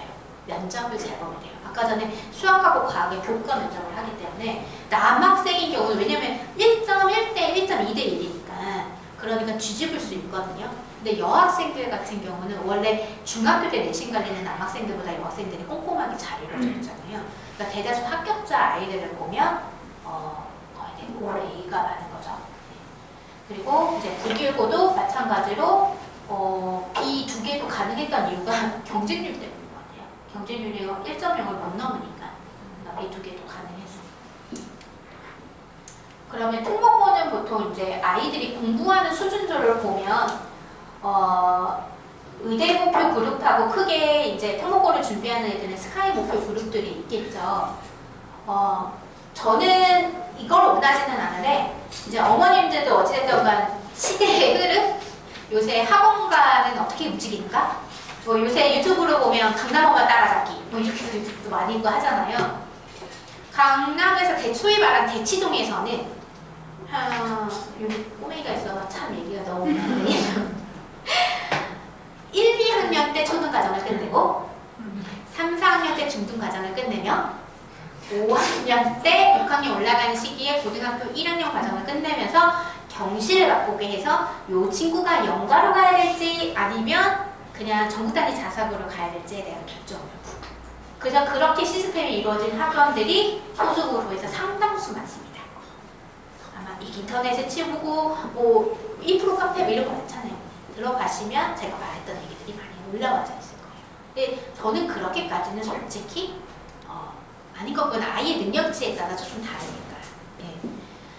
근데 보통 예를 들면 일반 그룹이라고 해도요. 만약에 스카이 목표 그룹이라고 해도 보통 초등학교 5학년, 4학년 때 보통 이제 공부를 하기 시작을 많이 하잖아요.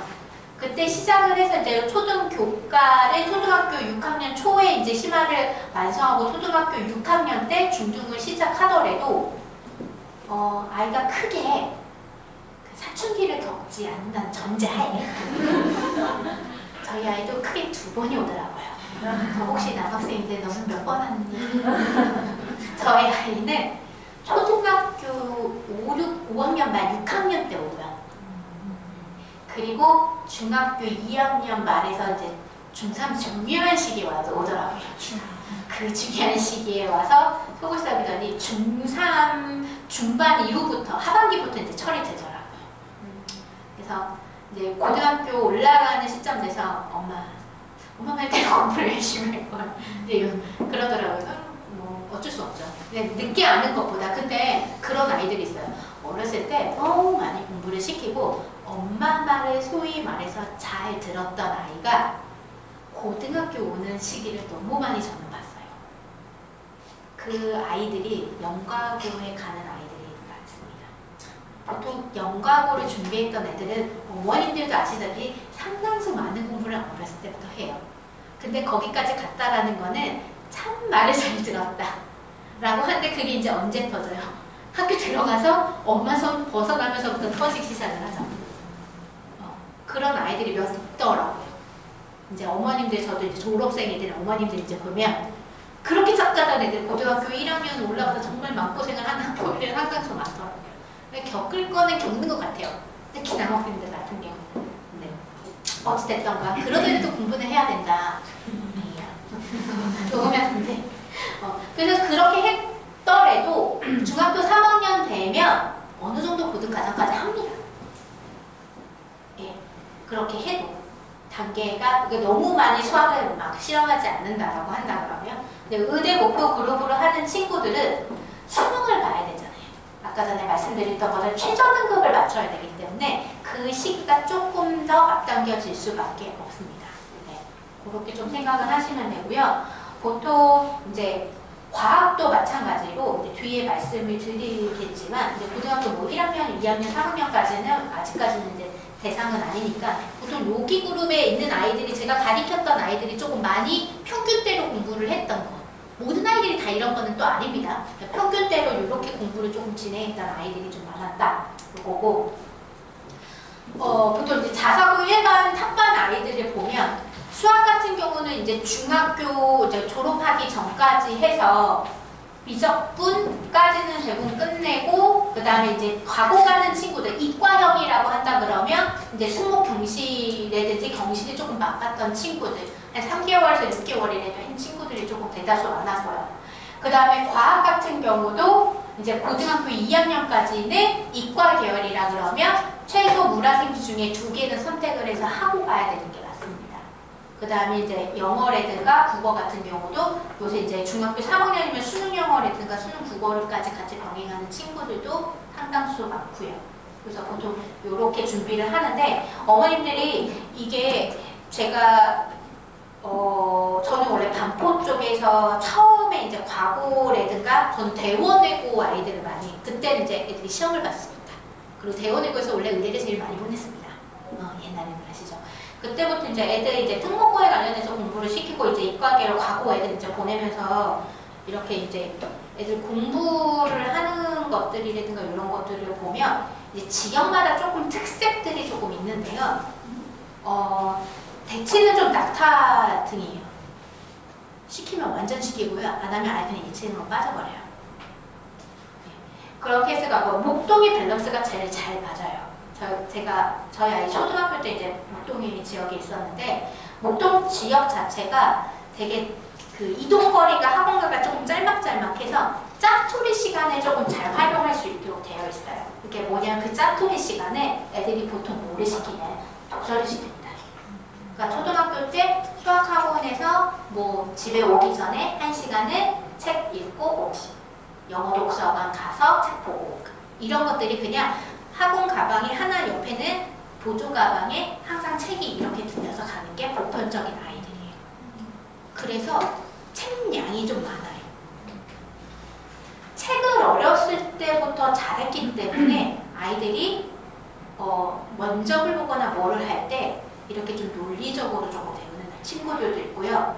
요새 아이들이 뭐가 안 되냐면 성인들도 늘어잖아요. 해독 능력이라든가 가독성이 안 돼요. 책 읽는 거래 이런 것들 싫어하잖아요, 아이들이. 이게 뭐 글 인터넷 보면 막 스크롤해서 대충 큰 단어들만 보지 꼼꼼히 보지 않거든요. 근데 이게 지금 저희 어렸을 때부터 핸드폰을 많이 쥐고 있는 아이들의 특성들이에요. 그게 아마 계속 학년군이 낮아지고요.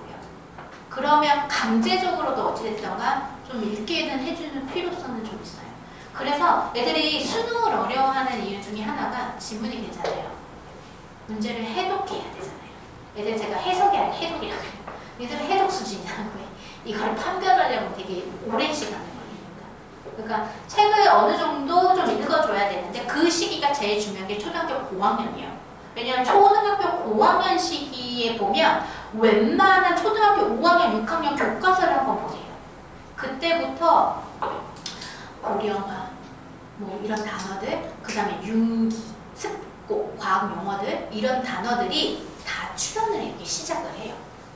근데 보통 이 시기에 뭐를 많이 하냐 수학하고 과학에 포커스를 많이 싣다 보니 아이들이 실제 학교에 있는 과학이라든가 사회책도 꼼꼼히 안 읽고 그냥 대충 문제 왜냐면 지금 초등학교는 시험을 안 보잖아요. 그러니까 수학하고 과학이나 영어는 이런 건 어머님들이 그래도 어느 정도 시키려고 하는데 그나마 수학, 영어는 근데 사회하고 과학은 생각보다 시키는 게 적어요.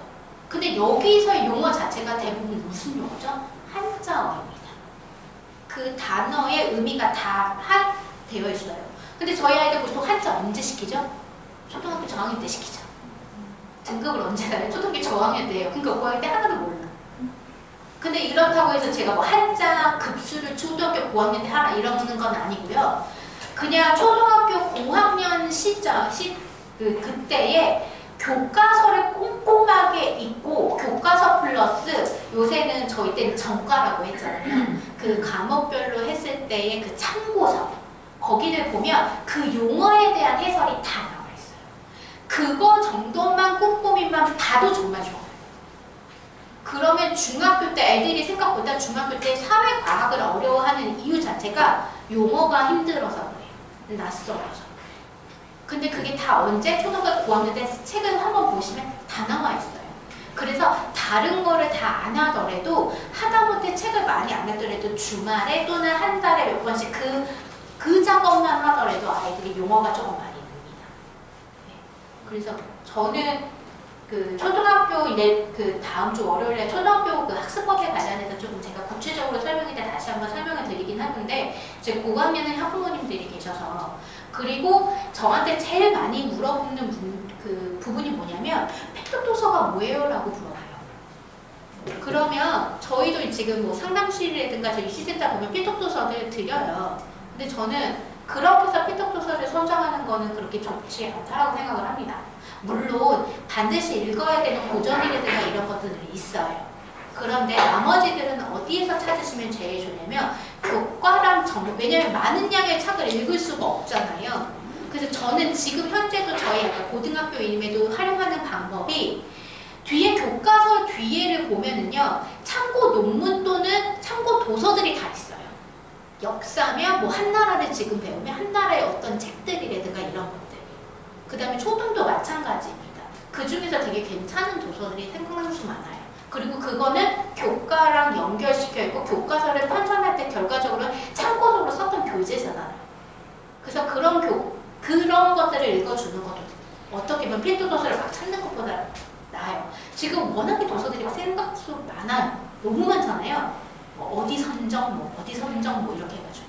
그래서 어머니들 그게 찾기 힘드실 때는 차라리 그렇게 해서 아이들하고 선정을 해보는 것도 좋고요. 그 다음에 반드시 진로에 관심이 있어 하는 부분들도 플러스. 그래서 어렸을 때는 요새는 위인전도 너무 잘 나와 있더라고요. 그리고 위인전이 꼭 지금 그 살아계신 분에 관련된, 지금 생존하고 계신 분에 관련된 위인전도 같이 나와 있잖아요. 그래서 그런 것도 같이 겸해서 같이 읽어주시면 아이들이 진로나 이렇게 이런 사람들은 이렇게 살았고 이렇게 공부를 했구나 라는 것도 조금 비춰볼 수 있어요. 네. 그래서 먼저 제일 힘든 거는 뭐예요? 공부해서 학원을 보내는 게 어려운 건 아니에요. 왜냐면 수학학원 보면 수학학원 그 프로그램대로 따라가면 되고 영어학원이면 영어학원 프로그램대로 따라가면 되는데 특목고를 가겠다 또는 고등학교를 가서 뭔가를 아이들의 대입을 준비하겠다라고 해서 제일 힘든 건 진로입니다.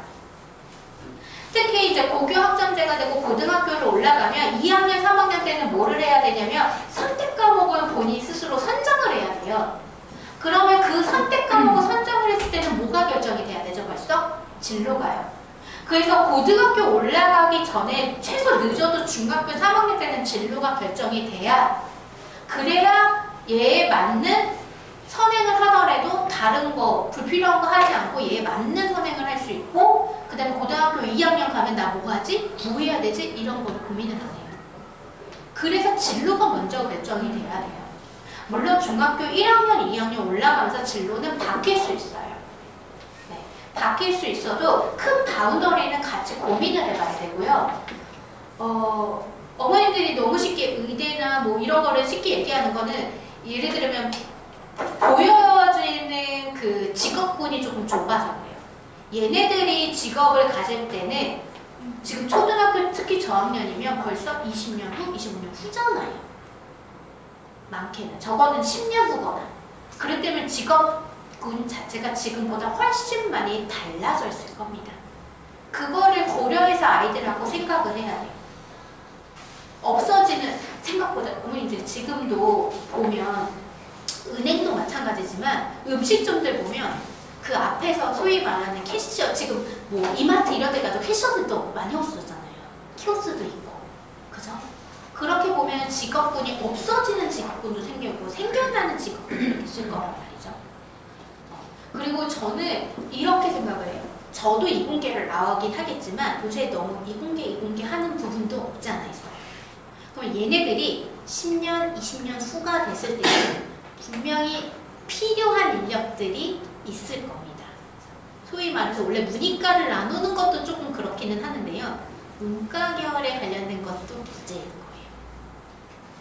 그 저희 좀 기이하게 움직여 나가는 거. 근데 왜냐면 경제가 어려워지면은요, 대학교를 졸업했을 때 라이센스를 가지고 있어야 직업이 안정적이잖아요. 그래서 의대 하는 거거든요. 공대도 아니고. 공대는 연구소에 가는데 보통 회사에서 그 줄이려고 그러면 연구인력 줄이죠. 네. 그러기 때문에 보통 의대 이렇게 생각하는 부분들도 많지만 얘네들이 갈 때는 또 아닐 거예요. 더 포화일 수도 있습니다. 특히 어린 아이일수록. 그렇기 때문에 얘네들한테 맞는 직업군을 선택을 해주는 게 좋아하는 거라든가 할 수 있는 것을 좀 폭넓게 보시면 좋을 것 같고요. 그 다음에 예를 들면 그렇게 진로에 관련된 것들. 그래서 저는 제가 나중에 뒤에서 보면 학생들 대상으로도 그 꿈남이라고 해서 꿈을 찾아 진로에 관련된 설명회가 있습니다. 그렇게 했을 때 학년별로 하는 접근이 조금 다르지만 보통 중학교 정도 되면 아이들이 대략 직업군에 관련해서 알아요. 왜냐면 중학교 1학년에 보면 자율학기제여서 뭐 진로 탐색이라고 해가지고 진로 시간도 있잖아요. 그래서 아이들이 그 정도 되면 진로에 관련된 부분이 어렴풋이 그리고 자기가 이제 호불호가 조금 정해져 있죠. 나는 수학이 조금 더 좋아. 아니면 나는 영어가 더 좋아. 나는 이런 거. 그러면 어머님들이 조금 하면 예를 들면 네가 수학이 좋다라고 하면 수학에 관련돼서 공부를 할 수 있는 게 무엇이고 그러면 그거에 관련된 학교가 뭐가 있지? 무슨 과가 있지? 그러면 수학과도 있을 거고 통계학과도 있을 거고 있을 거잖아요. 그러면 학교 홈페이지에 들어가거나 대학교 이런 대학교가 있어. 보면 쫙 해서 개설되어 있는 거 공부하는 것들이 유튜브로도 요새는 직업에 관련된 것들 강연들도 많고요. 대학교 홈페이지들도 보면 상당수 되게 자세하게 잘 나와 있습니다. 네. 그래서 제가 아이들한테 요새는 워낙에 과학하고 의대 하지만 저는 이제 수학과를 나왔 수학과 출신이라 그래서 니네들은 왜 수학과를 나왔는데 수학과를 갈 생각을 안 하지? 라고 얘기를 해요. 그러면 수학을 하면 지금 하고 있는 공부라고 생각하고 있는 아이들이 상당수 많아요. 수학과에 가면 지금 하고 있는 공부만 하고 있는 건 아닙니다. 실질적으로는 지금 하고 있는 건 정말 좀 적은 양에 해당이 되고요. 또 제가 배웠을 때 수학과에 개설된 과목하고 현재 수학과에 개설된 과목이 또 달라요. 저는 좀 순수 과목 쪽이 훨씬 더 많았고요. 지금은 산업수학에 관련된 부분들이 훨씬 더 많이 편제되어 있어서 실제 아이들이 수학과를 가면 보통 수학과를 가서 일반 회사에서도 수학과 출신들을 조금 많이 요구하는 부분들도 있어요. 좀 배워오는 것들이 또 있거든요. 그 다음에 통계학과도 마찬가지고. 그러니까 제가 제 이제 동기들과 선배들 중에서도 이제 순수 수학을 전공한 사람들도 있고 통계 쪽으로 빠진 분들도 있고 금융수학 쪽으로 가는 분들 계시거든요. 그러고 보면 아직도 특히 통계학 파트에서는 인력이 조금 많이 부족하다라고 해요. 근데 이런 통계학이 실제 쉽게 생각하면 리서치만 생각을 하잖아요. 그런 리서치가 아니고 아까 전에 말씀드렸던 산업수학 같은 경우는 저희 수학과 출신 그 선배들 중에 아모리 퍼시픽이라는 선배가 있어요. 거기서 뭘 할 거죠? 왜냐하면 불량품 이게 나오는 각 공장에마다 그 다음에 소위 말해서 어떤 제품을 생산했을 때의 뭐 어떤 그 어디에 얼마만큼을 조금 더 많이 생산을 해야 되는지의 그런 조사라든가 그런 마케팅에 관련된 부분들이 단순히 경영학에서 할 수 있는 것들이 아니고 대부분 정보라든가 수학에서 하는 통계치를 가지고 합니다. 그래서 저 예전에 생각했던 수학과를 또 생각을 하시면 안 돼요. 그래서 조금 어머님들도 화학도 마찬가지고요. 그 다음에 요새는 신소재공학 이런 것도 있잖아요. 저희가 없었었던 이런 국과목들이. 그래서 좀 대학교 홈페이지나 이런 것들을 가보면 상당수 좀 과들이 많이 다양하게 바뀌어졌으니까 그런 거를 같이 보는 것도 좋을 것 같습니다. 우선 생활기록고요. 기본적으로 미인정이 되면 안 됩니다. 미인정이 있으면 안 돼요. 뭐 연결이거나 뭐 이런 것들은 몇 개는 있었더라도 미인정이 있으면 안 된다는 거. 수상 경력사항은요 들어가지 않아요. 영재학교든 과거든 특목고든. 이거는 생활기록 2를 뽑으면 다 삭제가 돼요. 근데 추천서가 들어가는 영재학교, 과학고, 그 다음에 전국단위 자사고에서도 민사고랑 상상고는 들어갑니다. 추천서가.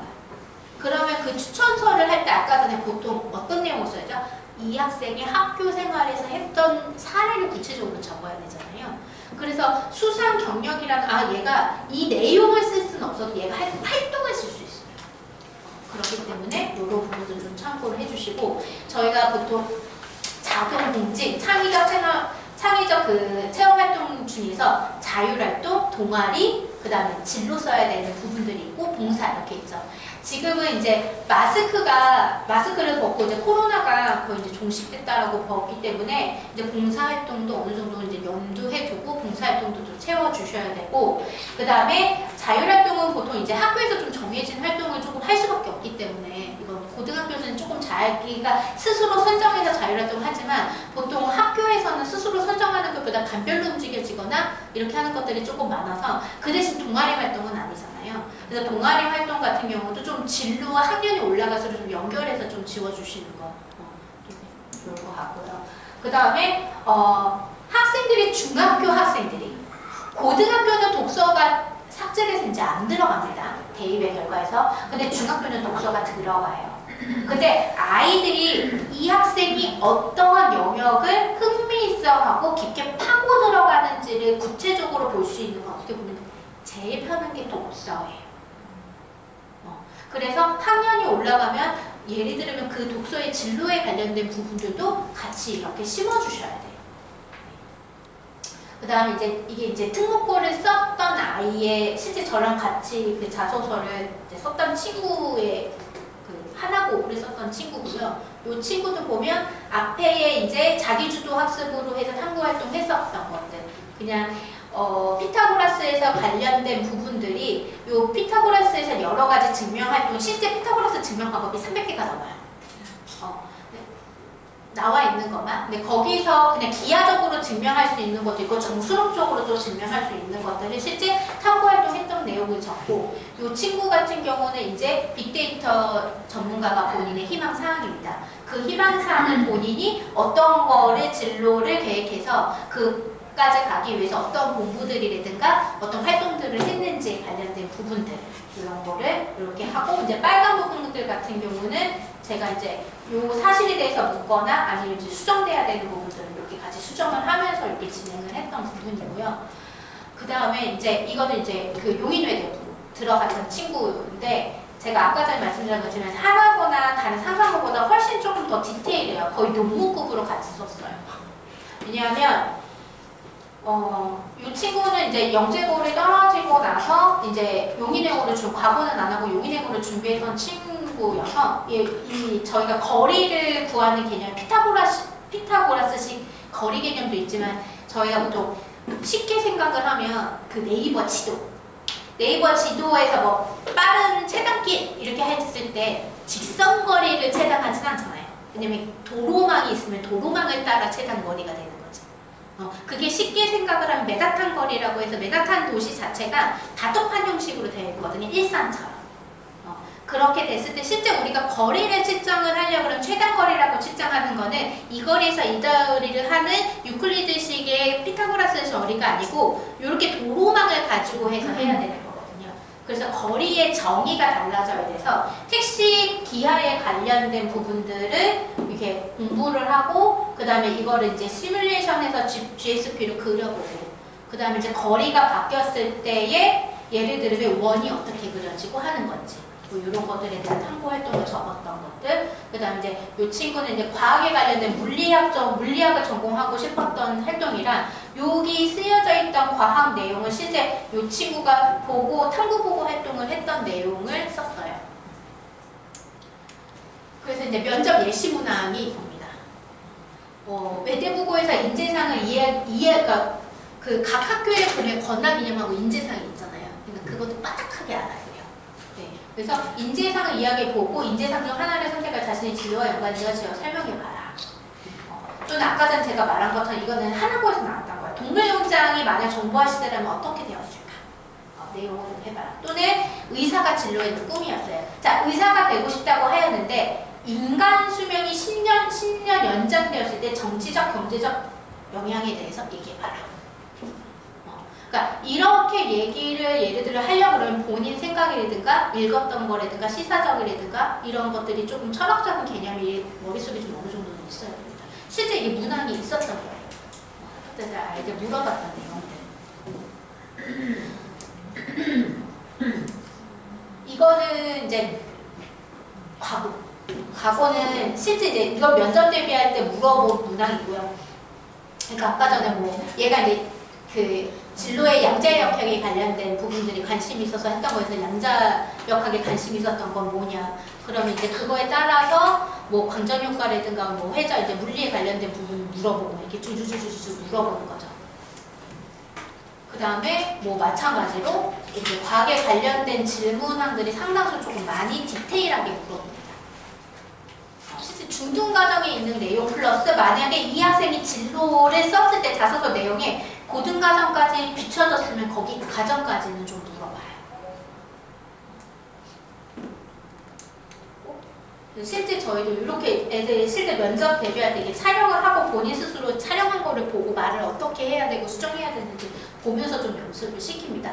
말을 쉽게 생각보다 좀 많이 늘지 않고 본인이 이제 말하는 습관이라든가 이게 상대방이 전달되는 게 스스로 보지 않으면 조금 애들이 수정상이 조금 안 되는 부분들이 있어요. 그래서 그러니까 되게 쉽게 생각하시는 학부모님도 있고 어렸을 때부터 되게 탄탄하게 준비해 보신 분도 계시는데요. 저는 그래도 아직 아이들이 초등학교 학생들이라면 이공계를 꿈을 꾸고 있다라고 한다 그러면 과거 또는 정단이 자사고라든지 이렇게 생각하는 것들은 아이들이 먼저 뭐를 생각을 하게 되냐면요. 그렇게 준비를 안 하면 아이들이 자기의 진로에 대해서 생각을 안 하게 돼요. 네. 그냥 이렇게 공부만 하고 학원만 다니게 되지 내가 실제 뭐를 하고 싶은지 그 하고 싶은 걸 하기 위해서는 나는 왜 공부를 해야 되는지 그러니까 애들이 자기가 왜 공부를 해야 되는지를 몰라요 라고 하는 이유 자체는 지금 내가 하고 싶은 게 없기 때문이고 내가 뭐를 해야 될지를 모르기 때문이에요. 근데 이제 학부모님들에서는 이렇게 왜 다른 애들은 꿈이 있는데 우리한테는 꿈이 없을까? 중학생이에요. 어머니 잘 생각을 하면 저도 그렇고요. 그나마 저는 중학교 제 얘기를 제가 학생들한테 되게 많이 해주는 편인데 선생님은 중학교 1학년 때 제가 중학교 1학년 때 주라기 파크라는 책을 먼저 봤어요. 근데 영화를 보기 전에 너무 신기해요. 지금 어머니도 그 당시에 정말 이게 센세이션이라고 해서 유전 그래서 막 돌연변이 DNA 이런 거에 관련된 책을 막 보고 네. 그 다음에 공상과학에 관련된 책도 보고 그 다음에 그러다 보니까 실제 유전에 관련된 실제 책도 실제 사보게 되고 그래서 저는 제가 고등학교 때 그 당시에는 좀 문제시가 될 수도 있는 황우석 박사님의 그 이제 양복제에 관련해서 그래서 나는 저 선생님 교수 밑에에 들어가서 공부할 거야가 꿈이었어요. 근데 실제 전 수학과 갈죠. 그랬던 이유는 제가 과거는 떨어졌거든요. 만약에 과거를 갔었으면 제가 생명공학으로 1학년 때 진학을 안 했을 거예요. 저는 생명공학으로 진학을 했습니다. 왜냐면 꿈이 1학년 때부터 쭉 고등학교 때까지 그거 하나밖에 안 했거든요. 근데 저는 보통 일반고를 나왔기 때문에 저희 일반고에서 실험을 해봤자 자 혈액검사 뭐 해봤자 그 개구리 해부, 붕어 해부 뭐 요 정도가 다잖아요. 그 정도야 뭐. 근데 제가 다행히 저는 특차로 들어가서 면접을 보고 들어가서 수능 플러스 이제 면접을 보고 들어가서 1학년 때 전공 과목의 일부를 이수할 수 있었어요. 2과목 정도를. 그래서 이수를 했는데 웬걸 저랑 안 맞는 거예요.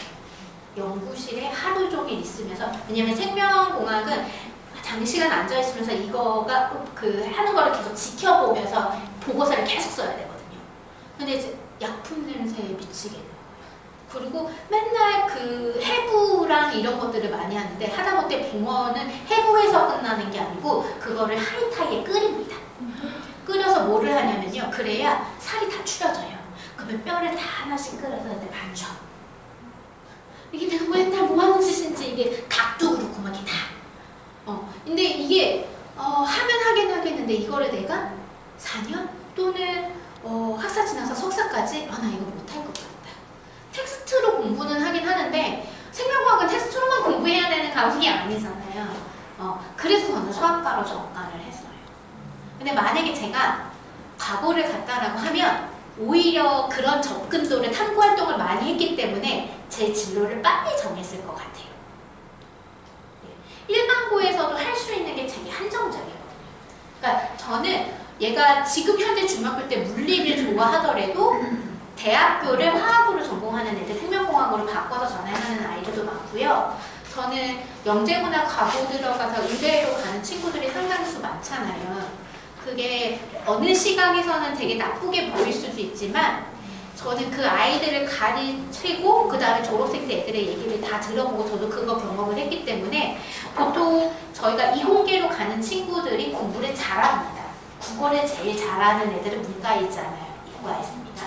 영어를 제일 잘하는 애도 이과에 있어요. 그러니까 이 친구들은 공부를 잘하는 학생일 수도 있어요. 그러니까 공부를 잘하는 거에서는 두 가지. 수렴적 사고 능력이 잘 되어 있는 친구들도 있고요. 발산적 능력이 잘 되어 있는 친구도 있어요. 근데 저희 보통 입시까지는요. 수렴적 사고만 잘 되면 충분히 들어가거든요. 근데 만약에 내가 연구직을 일을 해야 된다라고 하면 단순히 수렴적 사고 가지고는 안 돼요. 뭔가 새로운 발상, 이렇게 틀어서 보는 각도 이런 것들은 발산적 사고거든요.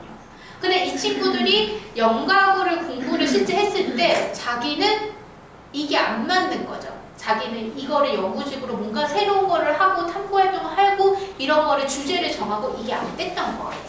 그래서 틀은 거죠. 왜? 의사는 수련이잖아요.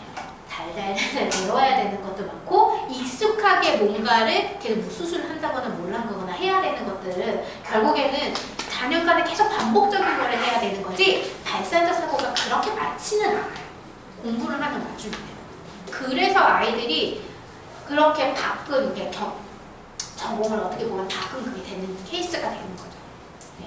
그래서 아이들이 이공계를 만약에 생각을 한다라 그러면 저는 특목고라든가 자사고를 특히 예를 들면 하나고 자체에서도 하나고를 생각을 하면 어머님들이 문과 계열로만 생각을 하시잖아요. 근데 그냥 일반계보다도 이공계에서의 탐구 활동을 할 수 있는 건 훨씬 더 많이 편제가 되어 있습니다.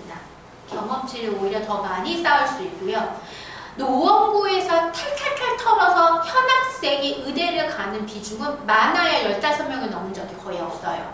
12명, 15명이에요. 근데 한호구는 그냥 한 해 그 정도는 가능합니다. 그렇게 생각을 하시면 이공계라고 생각을 해서 하나고는 아니야 라고 생각을 하시지 마시고 어머님들이 항상 먼저 보면 얘가 이공계에 관심이 있어? 그러면 각 고등학교의 편제들을 보시는 거예요.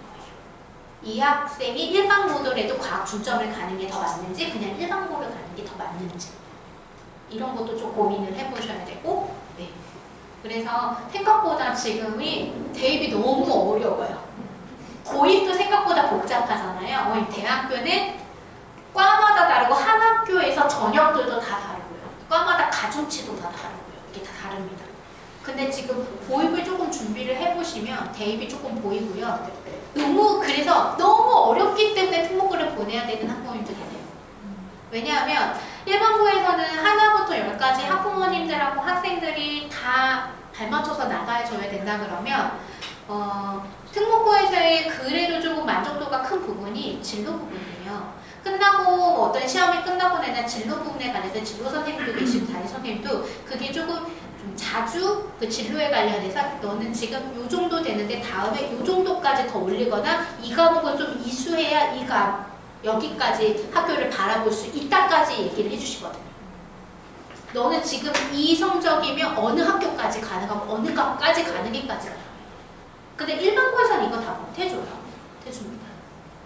그래서 좀 그 고민을 좀 많이 해보셔야 되고요. 저희가 AP 간에 조금 그 프로그램이 하반기 때 9월 때부터 조금 바뀌어지는 부분이 있어요. 우선은 제가 이번 달에 아이들 대상으로 꿈을 찾아 꿈을 담아 꿈담 멘탈 코칭 프로그램을 학생들 대상으로. 왜냐하면 공부는 어머니들이 맨날 이렇게 들으셔야 해야 되고 알아야 되고 활동해야 되는 건 아이들입니다. 그래서 아이들 대상으로 해서 이렇게 동기부여 프로그램이 5월달에 진행이 되고요. 그 다음에 초등학교 6학년 1, 2학년들 대상으로 1, 2학년들은 이제 과학 진단 평가를 실시해서 하반기에는 수학뿐만 아니라 과학까지 같이 해서 이렇게 좀 프로그램이 조금 더 완비돼서 9월달에 특목고 입시 프로그램이 런칭이 되게 됩니다. 프로그램이고요. 지금 지금 설명회를 참석하신 원래 재원생 위주로 진행을 하려다가요. 지금 1차, 2차, 3차 제가 4차까지 진행을 하는데 1차, 2차, 3차까지는 설명회를 들으신 학부모님들 대상 중에서 혹시 관심을 가지고 있는 학생이라든가 이런 것들은 참석할 수 있도록 예약을 받으려고 합니다. 그래서 1차는 연과 대비에 관심을 가지고 있는 중학교 1학년, 2학년 대상으로 2차, 3차는 초등학교 6학년, 중학교 1, 2학년 대상으로 아직 진로를 결정하지 못했어. 그러면 니네들이 진로를 어떤 형식으로 접근을 해야 되고 어떤 자료들을 봐야 되고 어떻게 고민을 해봐야 되는지에 대한 그런 것들을 아이들하고 같이 이렇게 진행을 하려고 합니다. 그래서 혹시라도 조금 관심 있으신 학부모님들께서는 제가 보기에는 어머님들은 설명회를 솔직히 많이 듣는데 아이들은 솔직히 그런 기회가 조금 많이 없는 것 같아요. 그래서 제가 이제 아이들 데리고 나서 이렇게 프로그램을 진행을 하려고 합니다. 그래서 예약을 해주시면 될 것 같고요. 저는 오늘 여기까지 마치고 다음 주 월요일에는 초중중 관련해서 실제 초등학교 학습법하고 수학학습하고 전반적인 학습에 관련 관련된 중요 포인트들을 잡아서 설명회가 한 번 더 있습니다. 관심 있으신 분은 참석 예약해 주셔도 되고요. 아까 전에 말씀드렸던 시간이 또 안 될 수도 있으니까 제가 한 그거는 다 유튜브에 나중에 추후에 올라가니까 그거 관련해서 나중에 유튜브라도 확인하시면 좋을 것 같아요. 마치고요. 지금 늦은 시간까지 감사합니다.